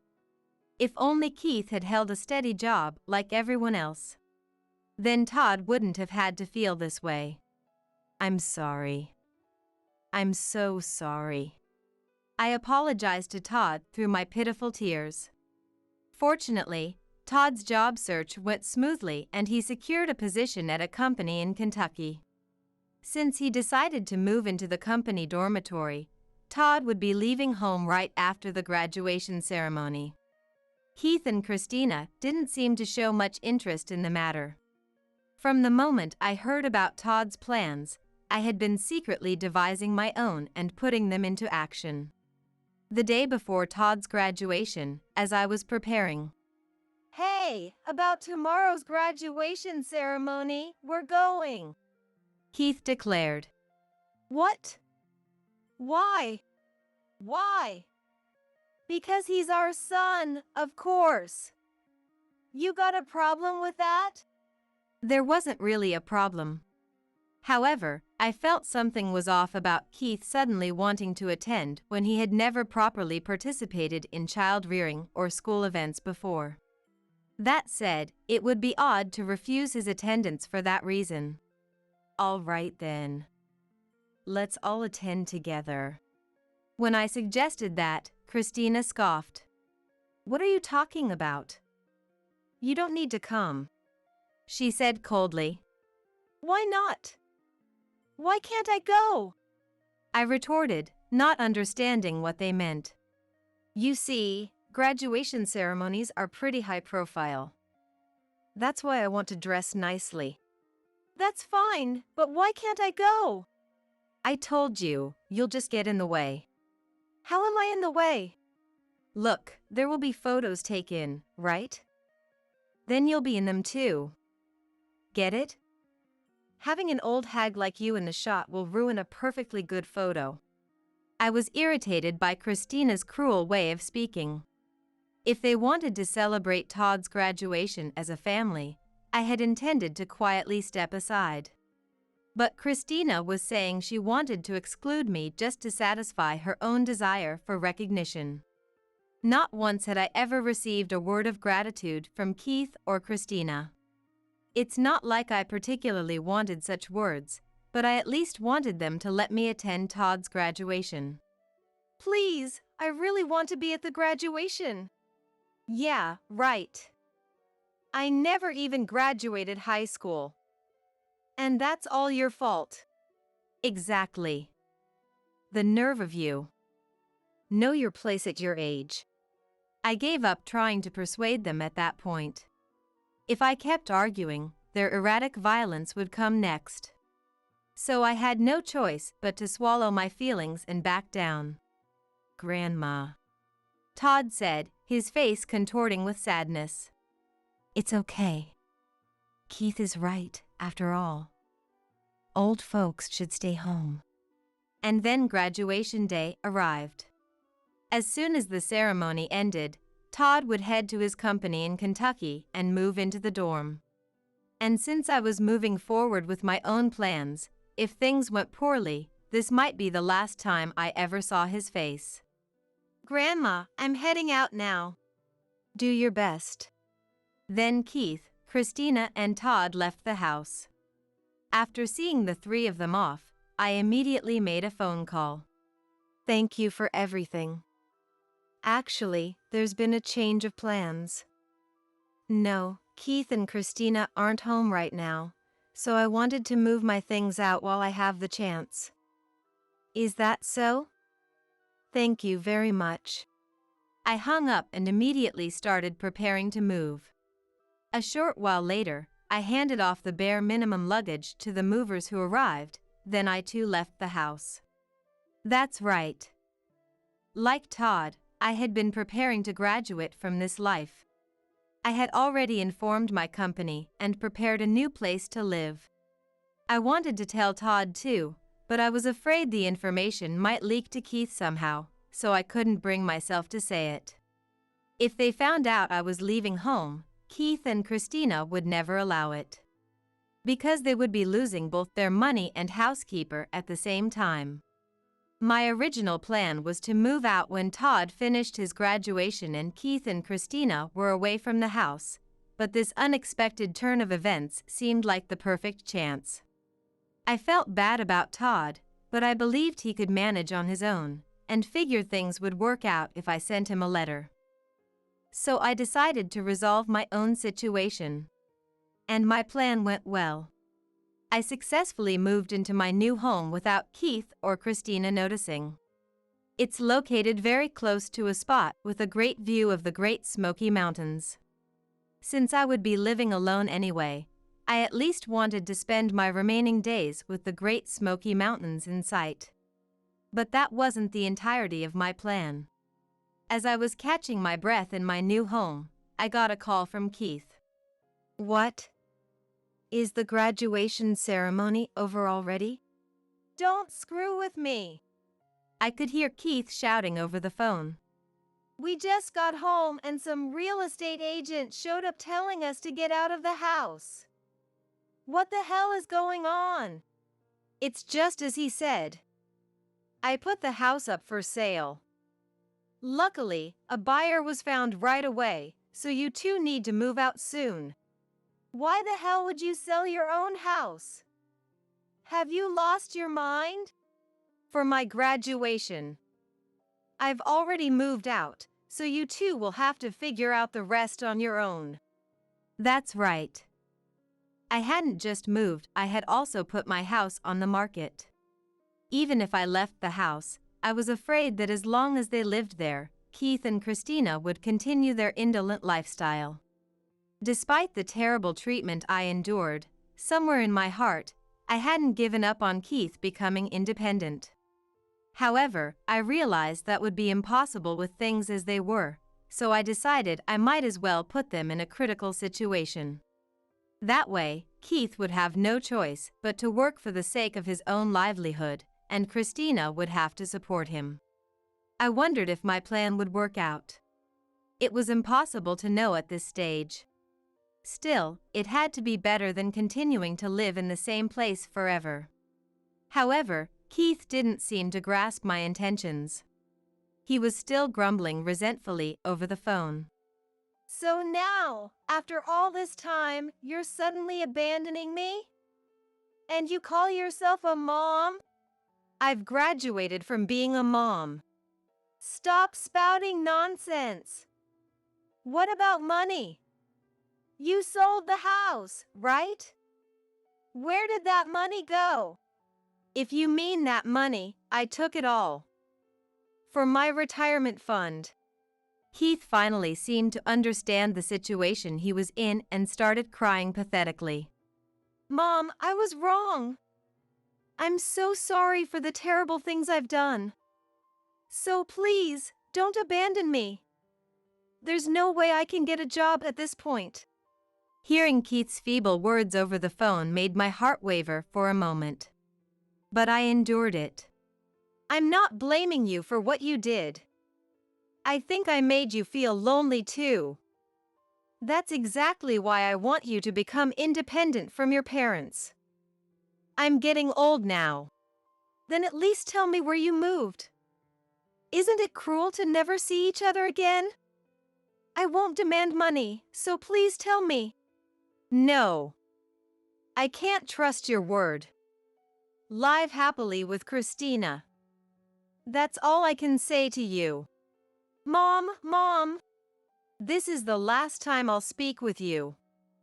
Make Christina happy. Goodbye." Leaving those words, I hung up the phone.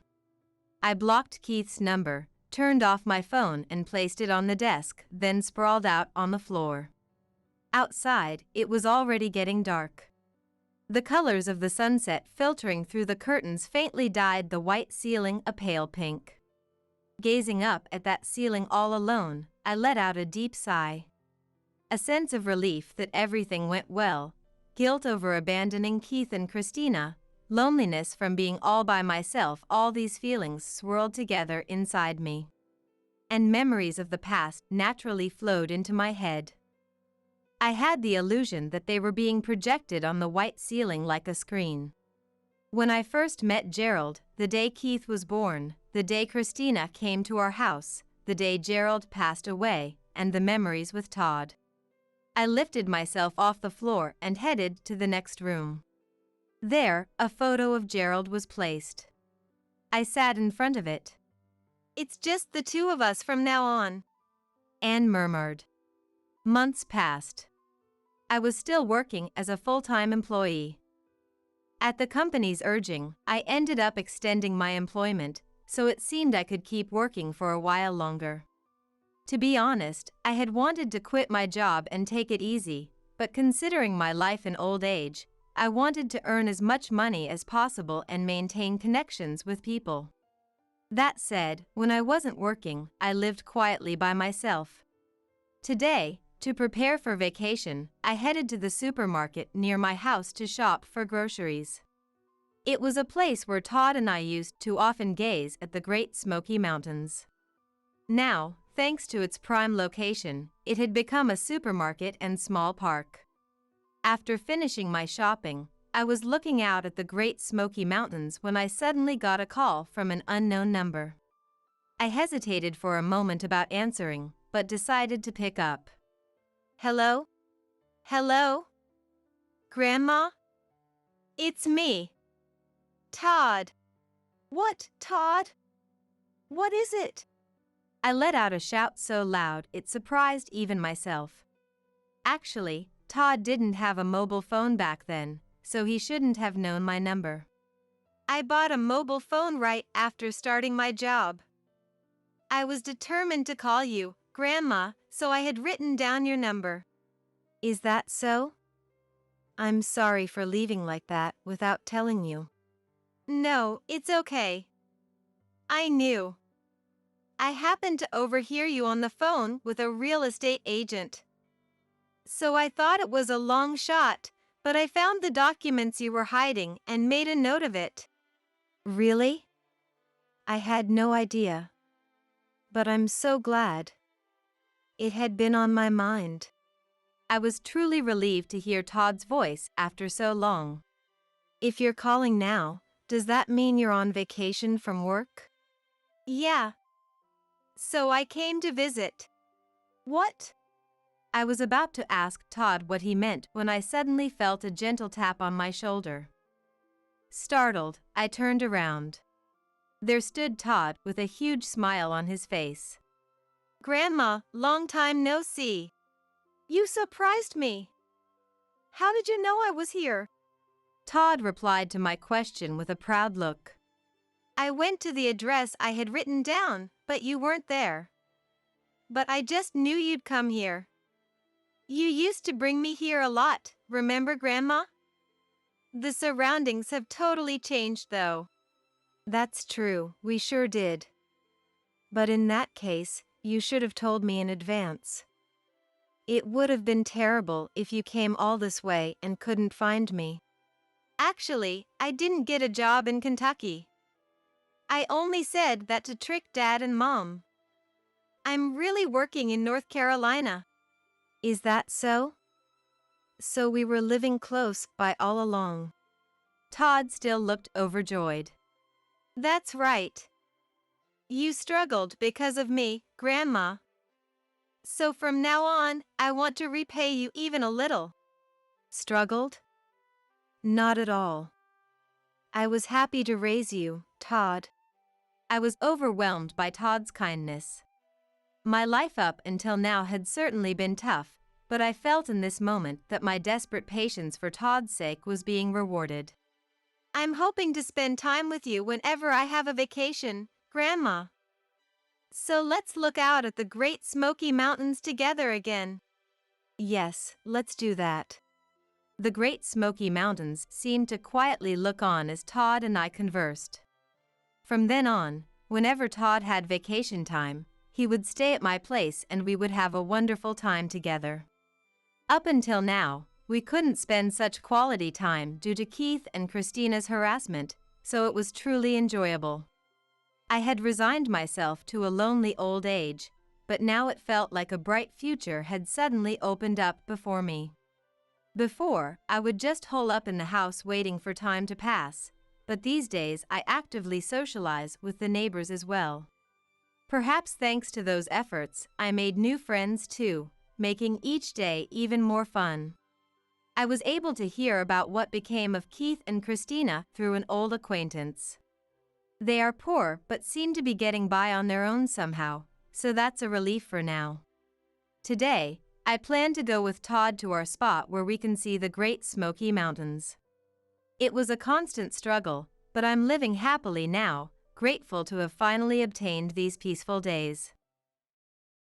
Phew, it's finally over. That took forever. Let's get out of here. David, Eric, now that your dad is gone too, I don't have to take care of you two anymore, right? Right after the funeral for my son Charlie, his wife Olivia blurted out those unbelievable words. What could have possibly possessed her to say something like that? How could she say such a terrible thing to the twins, David and Eric, who are drowning in grief over losing their father?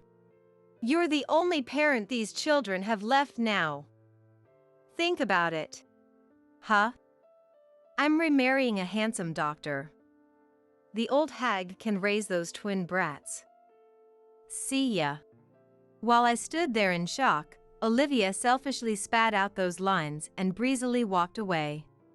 The other attendees and I were stunned by this sudden turn of events. It's fine. After Olivia left, I muttered under my breath. I'll take responsibility for them. The chaotic funeral finally over, I returned home and collapsed into bed with a deep sigh. I was utterly exhausted, the day feeling longer than ever before. My eyelids grew heavy on their own. At 2 a.m., I was awoken by strange laughter coming from the next room.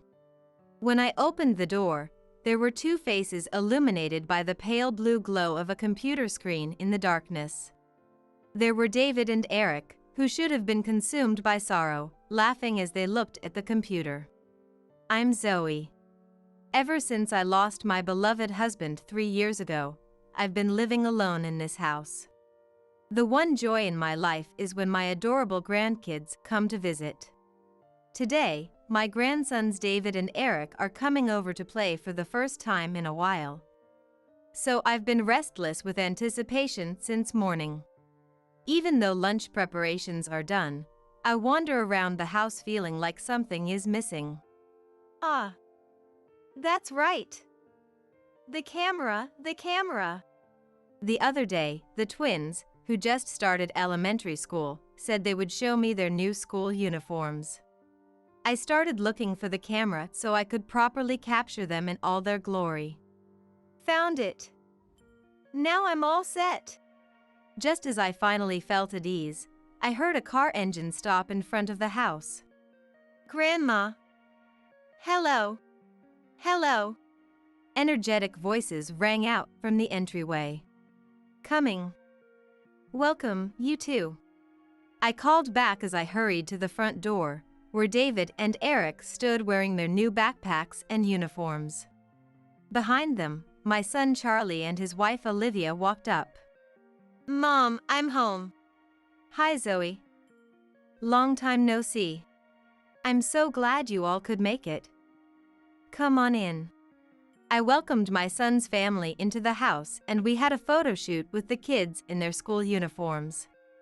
The sight of my grandchildren wearing backpacks slightly too big for their small frames was absolutely adorable. It was hard to tell if they were wearing the backpacks or if the backpacks were wearing them. Grandma, guess what? Eric and I are in different classes, David shared excitedly. Yeah, I have a male teacher and David has a female teacher. Eric chimed in. That's right, my grandchildren are twins. When my only son Charlie married Olivia 8 years ago, they surprised us all by having twins not long after. I remember being overjoyed at the thought of gaining 2 grandchildren at once. However, I have to admit I was quite shocked when Charlie announced he was marrying Olivia. Charlie had always been a gentle, serious boy who kept to himself throughout his school years. So I never imagined he'd choose such a strikingly beautiful and confident woman as his bride. thanks to their stunning parents, David and Eric have grown into quite the handsome young lads themselves. They might just be what you'd call beautiful boys. Olivia, eager to capitalize on their good looks, was determined to get the boys into the entertainment industry, signing them up for dance classes and dragging them to auditions. When they first started kindergarten, David and Eric were too young to understand and simply went along with whatever Olivia had planned for them. As I prepared lunch in the kitchen with Charlie, my mind wandered, curious about what the boys had been up to lately.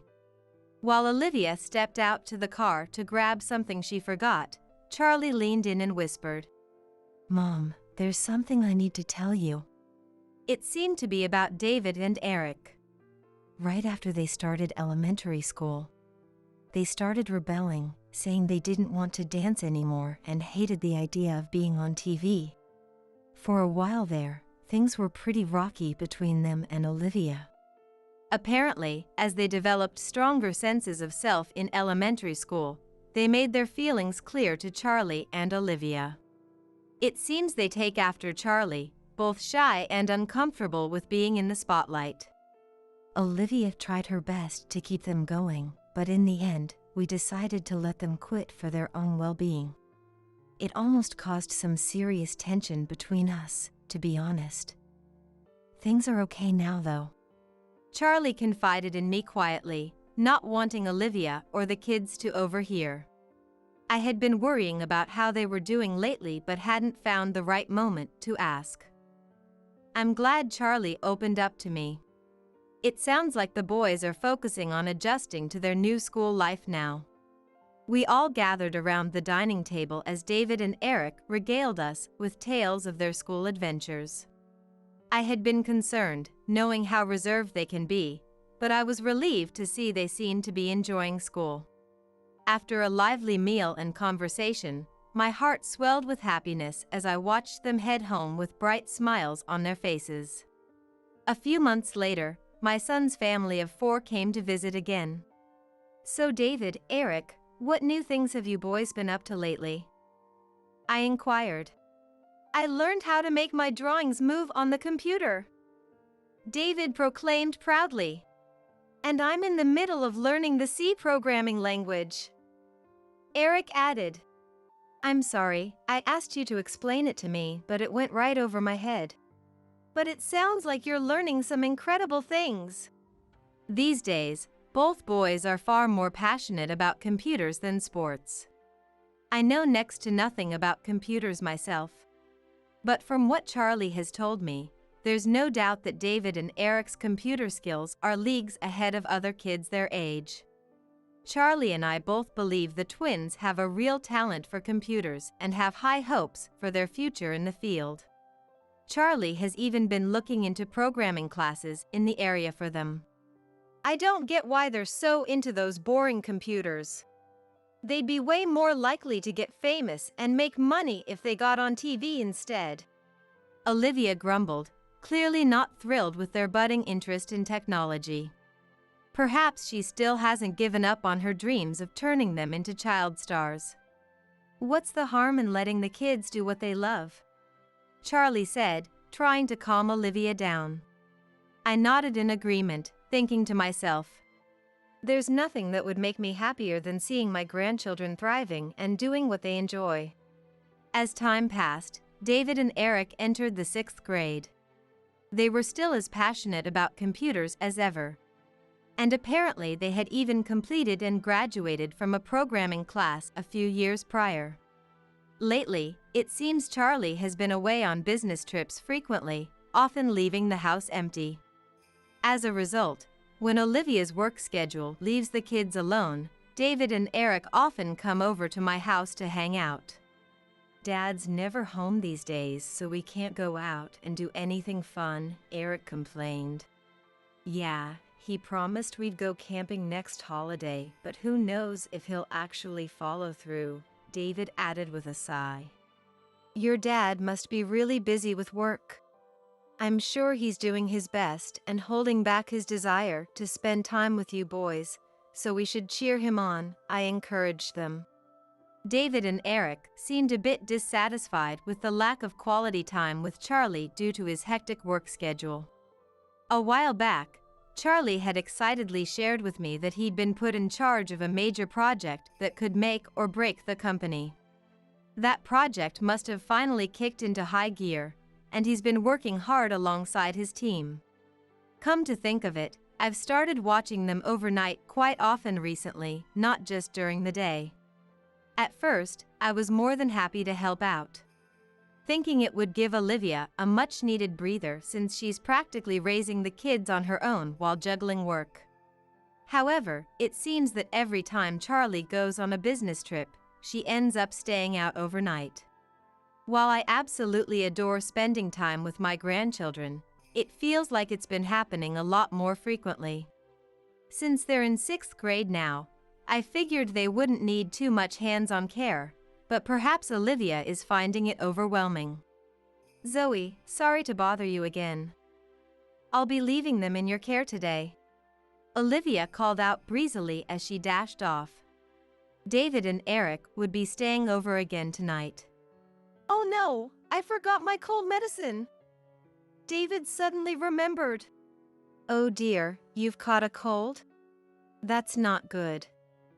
Olivia just left, so why don't I give her a call and ask her to bring it over? I offered. I dialed Olivia's number. It rang several times, but no one picked up. Eventually, it went to voicemail. Olivia wasn't answering her phone. Mom, she didn't pick up. What should we do about the medicine? I hope David's cold doesn't get worse, I fretted. Oh yeah, Grandma, whenever Mom has something important going on, she turns her smartphone off, David chimed in. His words caught me off guard. What? So you're saying whenever she's busy with something important, there's no way to reach her at all? Yep, even when we call, it never goes through. But don't worry, Grandma, my cold isn't that bad. I'll be okay, David reassured me. Compared to my growing concern, the two boys seemed completely unfazed. Even if Olivia has something important going on, what would she do if there was an emergency with the kids? So far, nothing serious has happened and the children are safe, but this is starting to feel like child neglect. I felt sorry for both David and Eric, knowing their mom wasn't giving them the attention they needed, and spent the day with an unsettled feeling in my gut. The next evening, when Olivia came to pick them up, I decided to ask her about it. Olivia, Eric forgot his medicine, so I tried calling you shortly after you left. Was it difficult for you to answer the phone? Oh, right, sorry about that. I had my phone turned off. Didn't the kids tell you? She replied nonchalantly, as if it were perfectly normal. Ah, I see. But don't you think it might be better to keep your phone on in case something happens and we need to reach you? I was taken aback by Olivia's attitude and couldn't bring myself to say anything more. After that, David and Eric stayed over a few more times. While I was watching them, I tried calling Olivia's smartphone several times for various reasons, but as expected, she never picked up. Then one afternoon, I received a call on my smartphone from an unknown number. It wasn't a number I recognized. I hesitantly answered the call and heard a man's frantic voice on the other end. Hello, is this Charlie's mom? I'm Charlie's coworker. I'm sorry for the sudden call. Please try to stay calm and listen. Charlie is in the hospital right now. It took me a moment to process the words I was hearing. A wave of anxiety washed over me. I got the hospital's location from Charlie's coworker and quickly called a taxi. On the way there, I couldn't settle my nerves, worried sick about Charlie's condition. What could have happened for Charlie to end up in the hospital? Was he going to be okay? That's right, I wonder if Olivia knows anything.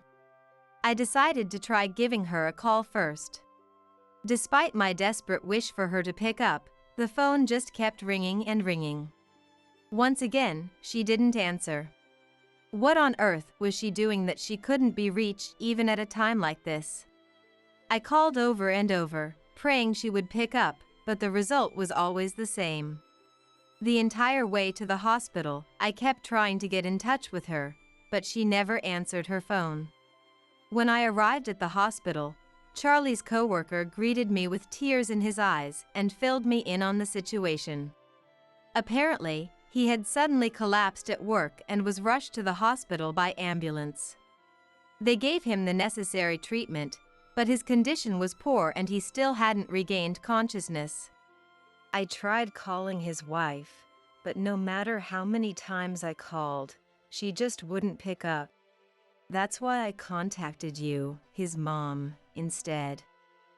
Thank you so much for coming right away. So Olivia didn't answer her phone after all. Apparently, he had been suffering from insomnia lately and his complexion had been poor, causing concern at work just before this happened. Was he so busy with work that he couldn't even sleep? Did he push himself too hard? I couldn't help but regret his diligent nature. I knew I needed to let Olivia know what was going on, so I decided to head to Charlie's house. Worried sick about Charlie's condition, I left the hospital with a heavy heart. When I arrived at Charlie's house, David and Eric were there alone, having just returned from school. Grandma, what's going on? Oh, you're home. Is your mom not back yet? Not yet. Should we wait here for her? I agonized over what to tell David and Eric about him. Was it really my place to say something? I decided to wait until Olivia got home so we could explain the situation to the three of them together. After a while, she returned. Olivia, did you check your smartphone? I called you so many times. Olivia rummaged through her purse and pulled out her smartphone. Zoe, what's with the sudden visit? Oh, you're right. I do have a bunch of missed calls. Did something happen? Despite feeling irritated by Olivia's attitude, I took a deep breath and spoke. Olivia, David, Eric, listen calmly. Charlie collapsed at work today and is in the hospital now. The doctors did everything they could for him, but it seems he still hasn't regained consciousness. Shocked by the sudden news, David and Eric froze, their faces etched with disbelief. Olivia, on the other hand, simply let out a surprised what, but her expression remained unchanged as she fiddled with her smartphone. I had expected her to be more shocked and worried, so her reaction caught me off guard. My confusion was completely lost on her, who was absorbed in her smartphone. And so, the days passed by one. Our wish for Charlie to wake up went unanswered as he remained unconscious. The doctor informed us that there was no prospect of him regaining consciousness, and we had to brace ourselves for the inevitable. A few days later, Charlie's funeral was held. David and Eric kept their heads down, not saying a word as tears streamed down their faces. They may be mature for their age, but they're still only in 6th grade. Having lost their beloved dad, they must be in the depths of despair. All I could do was stay by their side and rub their backs in comfort. Olivia, not seeming to care about her grieving children, sat there looking bored and greeting the attendees with a curt, indifferent demeanor. Charlie's co-workers, subordinates, and even his bosses turned out in droves for the funeral. Every single one of them mourned his passing, their faces etched with deep regret and tears flowing freely. Seeing firsthand just how important my son had been to his company, my heart swelled with emotion. But something doesn't add up. I overheard some of Charlie's co-workers talking as they left the funeral yesterday, and the content of their conversation is bothering me. The project had finally gotten off the ground and things were settling down, so why did he have to pass away so suddenly? He hadn't been working overtime lately, but his face looked so haggard. He mentioned he couldn't sleep. I wonder what was weighing on his mind. This conversation left a lasting impression on me and has been swirling around in my head ever since. I had thought that Charlie's busy workload had taken its toll on him, leading to this. But his coworkers didn't mention anything like that at all. In fact, it seems like work had settled down, and they were worried about how he had been doing lately. If he was struggling with something to the point of insomnia, could there have been a reason other than work? With those questions lingering in my mind, we reached the end of the funeral. Phew, it's finally over. That took forever. Let's get out of here. David, Eric, now that your dad is gone too, I don't have to take care of you brats anymore, right? Olivia said with a sneer as soon as the funeral ended. I don't think those are the kind of words a mother should be saying to her children with that expression. What could have possessed her to say such a thing? I can't fathom how she could say that to David and Eric, who are in the midst of deep grief over losing their dad. Thinking there must be some mistake, I asked for clarification. Olivia, what do you mean by that all of a sudden? If these kids are around, they'll just get in my way. I don't need them. How can you say that? You're the only parent these children have left now. Think about it. I tried my best to calm Olivia down, thinking she must be out of her mind with grief. There's nothing to think about. This couldn't be more perfect. Now I can live with my boyfriend. Boyfriend? What boyfriend, Olivia? I'm remarrying a handsome doctor. The old hag can raise those twin brats. See ya. While I stood there in shock, Olivia selfishly spat out those lines and breezily walked away. The other attendees and I were stunned by this sudden turn of events. It's fine. After Olivia left, I muttered under my breath. I'll take responsibility for David and Eric. Rather than growing up with the pain of being abandoned by their mom, I'm sure I can provide them with a much better environment living with me. More than anything, I'm happy to have the chance to live with my adorable grandchildren. As I steeled my resolve in my heart, David spoke up. Grandma, can we live with you? Of course you can, that goes without saying. David smiled, looking relieved. I'd rather live with Grandma than Mom. Mom's never home anyway. I don't think she cares about us, Eric said. His words pierced my heart. What kind of mother makes her children say such things? Was Olivia really that indifferent to them? We stopped by Charlie's house to quickly pack some of David and Eric's things before finally making it back to my place. After finishing dinner, David and Eric seemed exhausted, barely speaking and looking sleepy. They must be physically and emotionally drained after today. Not only did they have to say goodbye to their dad, but their mom up and left them too. I can't help but worry about their mental state. They both seem so calm, as if they've already accepted this sudden turn of events, but who knows what thoughts are swirling in their minds. Rather than saying anything, I suppose all I can do for now is keep an eye on them. You two must be so tired after everything today. Get some good rest, okay? Once I finish tidying up, I should get to bed early too. By the time I was done with the housework, David and Eric were no longer in the living room. It seems they had taken their showers and gone back to their room. I finally crawled into bed and let out a deep sigh. Suddenly, the events of the day flashed through my mind like a whirlwind. Does Olivia really intend to give up her children for good? Even though it was late, I tried calling her one more time, wanting to confirm how she really felt. I had a sliver of hope that she might answer, but the call went straight to voicemail. I was so utterly exhausted, the day feeling longer than ever before. My eyelids grew heavy on their own. At 2 a.m., I was awoken by the strange sound of laughter coming from the next room. Thinking I must be hearing things, I listened closer, but the laughter indeed continued. They were supposed to be sleeping in the room next door. Those boys should be fast asleep, right?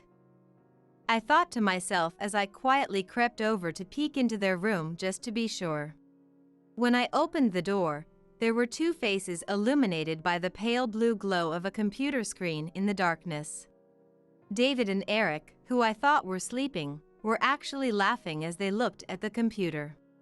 What are you two doing up in the middle of the night like this? Oh, Grandma.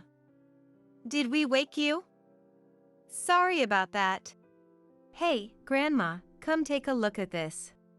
I did as they asked and peered at the computer screen. Olivia? Darling? Whose WhatsApp is this? Don't tell me. Yup! This is Mom's WhatsApp with her boyfriend. On the computer screen, I saw a log of Olivia's WhatsApp conversation with a man who appeared to be her boyfriend. Grandma, you probably have a notification on your smartphone by now too. At their prompting, I went to grab my smartphone and checked. Sure enough, there was a notification. I opened it to find the same WhatsApp log that was displayed on the computer screen had been sent to me. How did you do this? Was it you two? David and Eric answered with bright, clear faces. Yeah. We did it. By now, the image should have been sent to everyone registered in Mom's smartphone. What? What do you mean?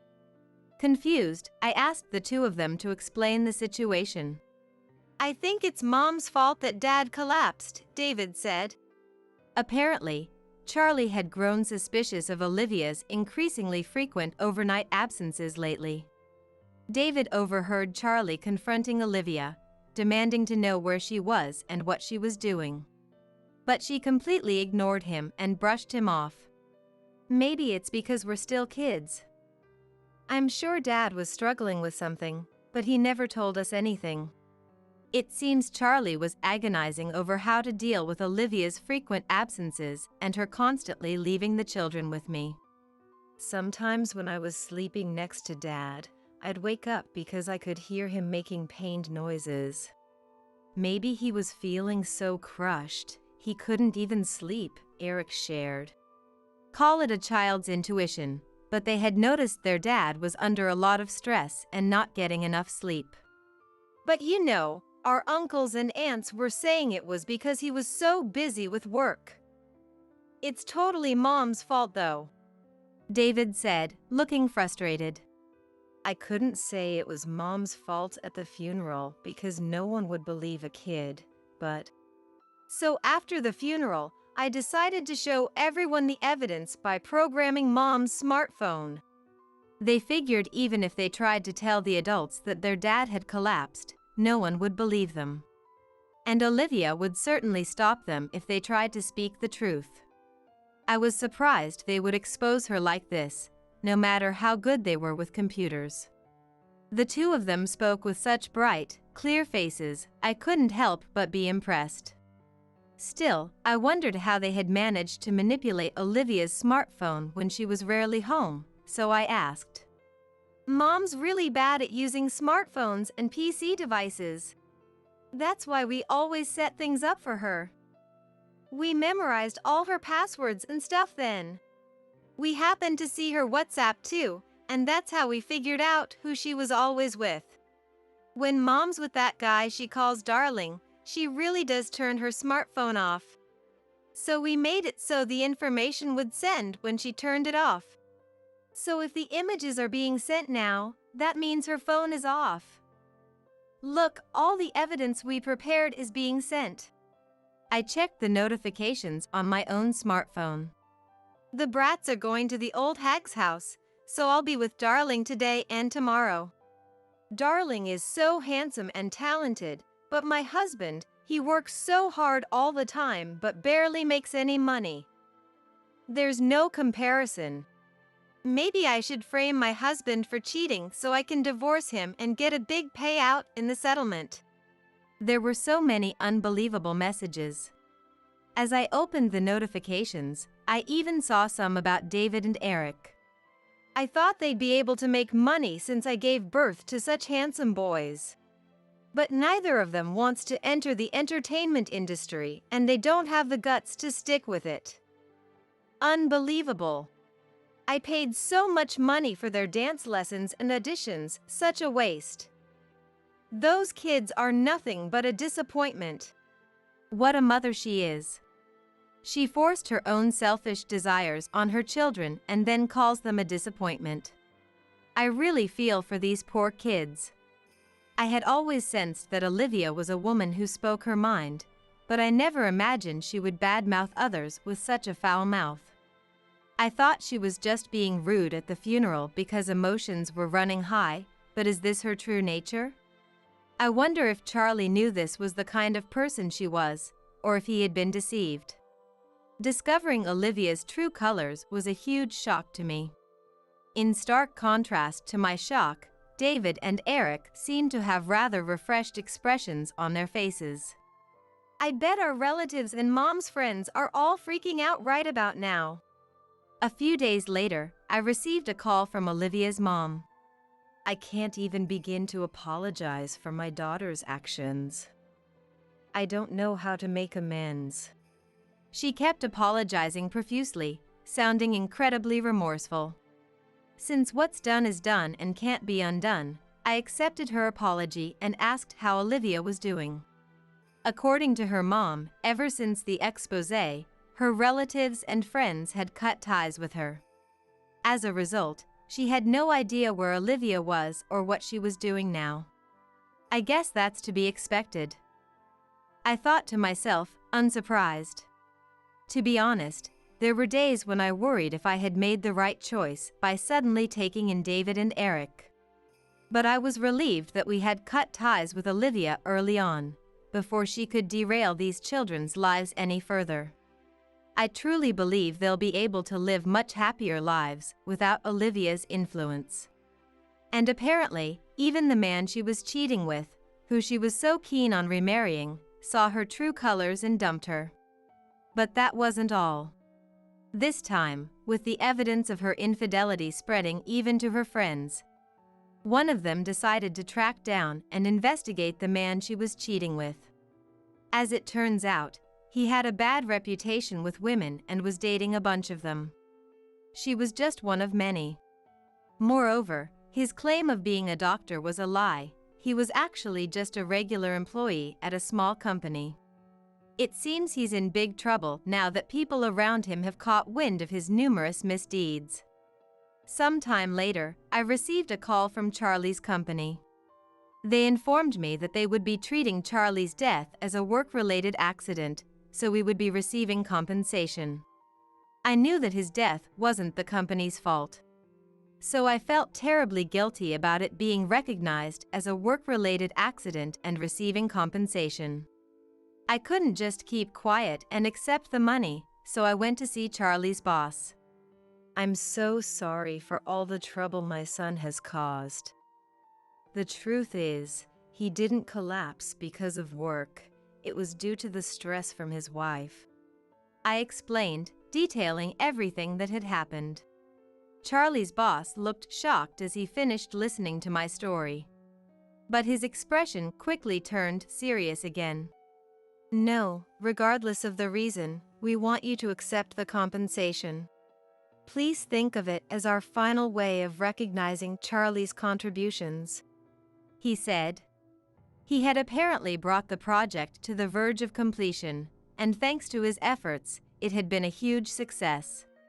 Charlie's contributions were immense, and they said the project never would have gotten off the ground without him pushing it forward. This project had been the catalyst for the company's significant growth. So they were immensely grateful to him, but regretted not being able to express their appreciation directly.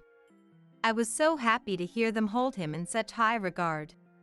Charlie's life, spent working diligently and doing his best, hadn't been in vain after all. If only I could tell him directly that the project had succeeded, that the company had grown thanks to him. But that wish will never come true.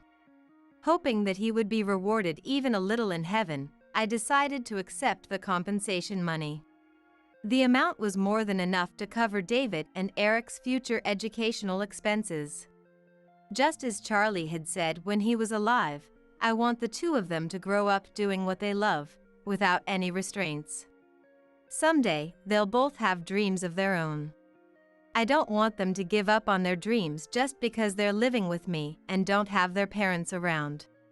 I decided to carefully save this money so that when the time comes, I can give them plenty of options to choose from. With a renewed determination to raise these two to become people who can contribute to society, just like Charlie, I made up my mind. From now on, the three of us will live happily together, keeping him in our thoughts.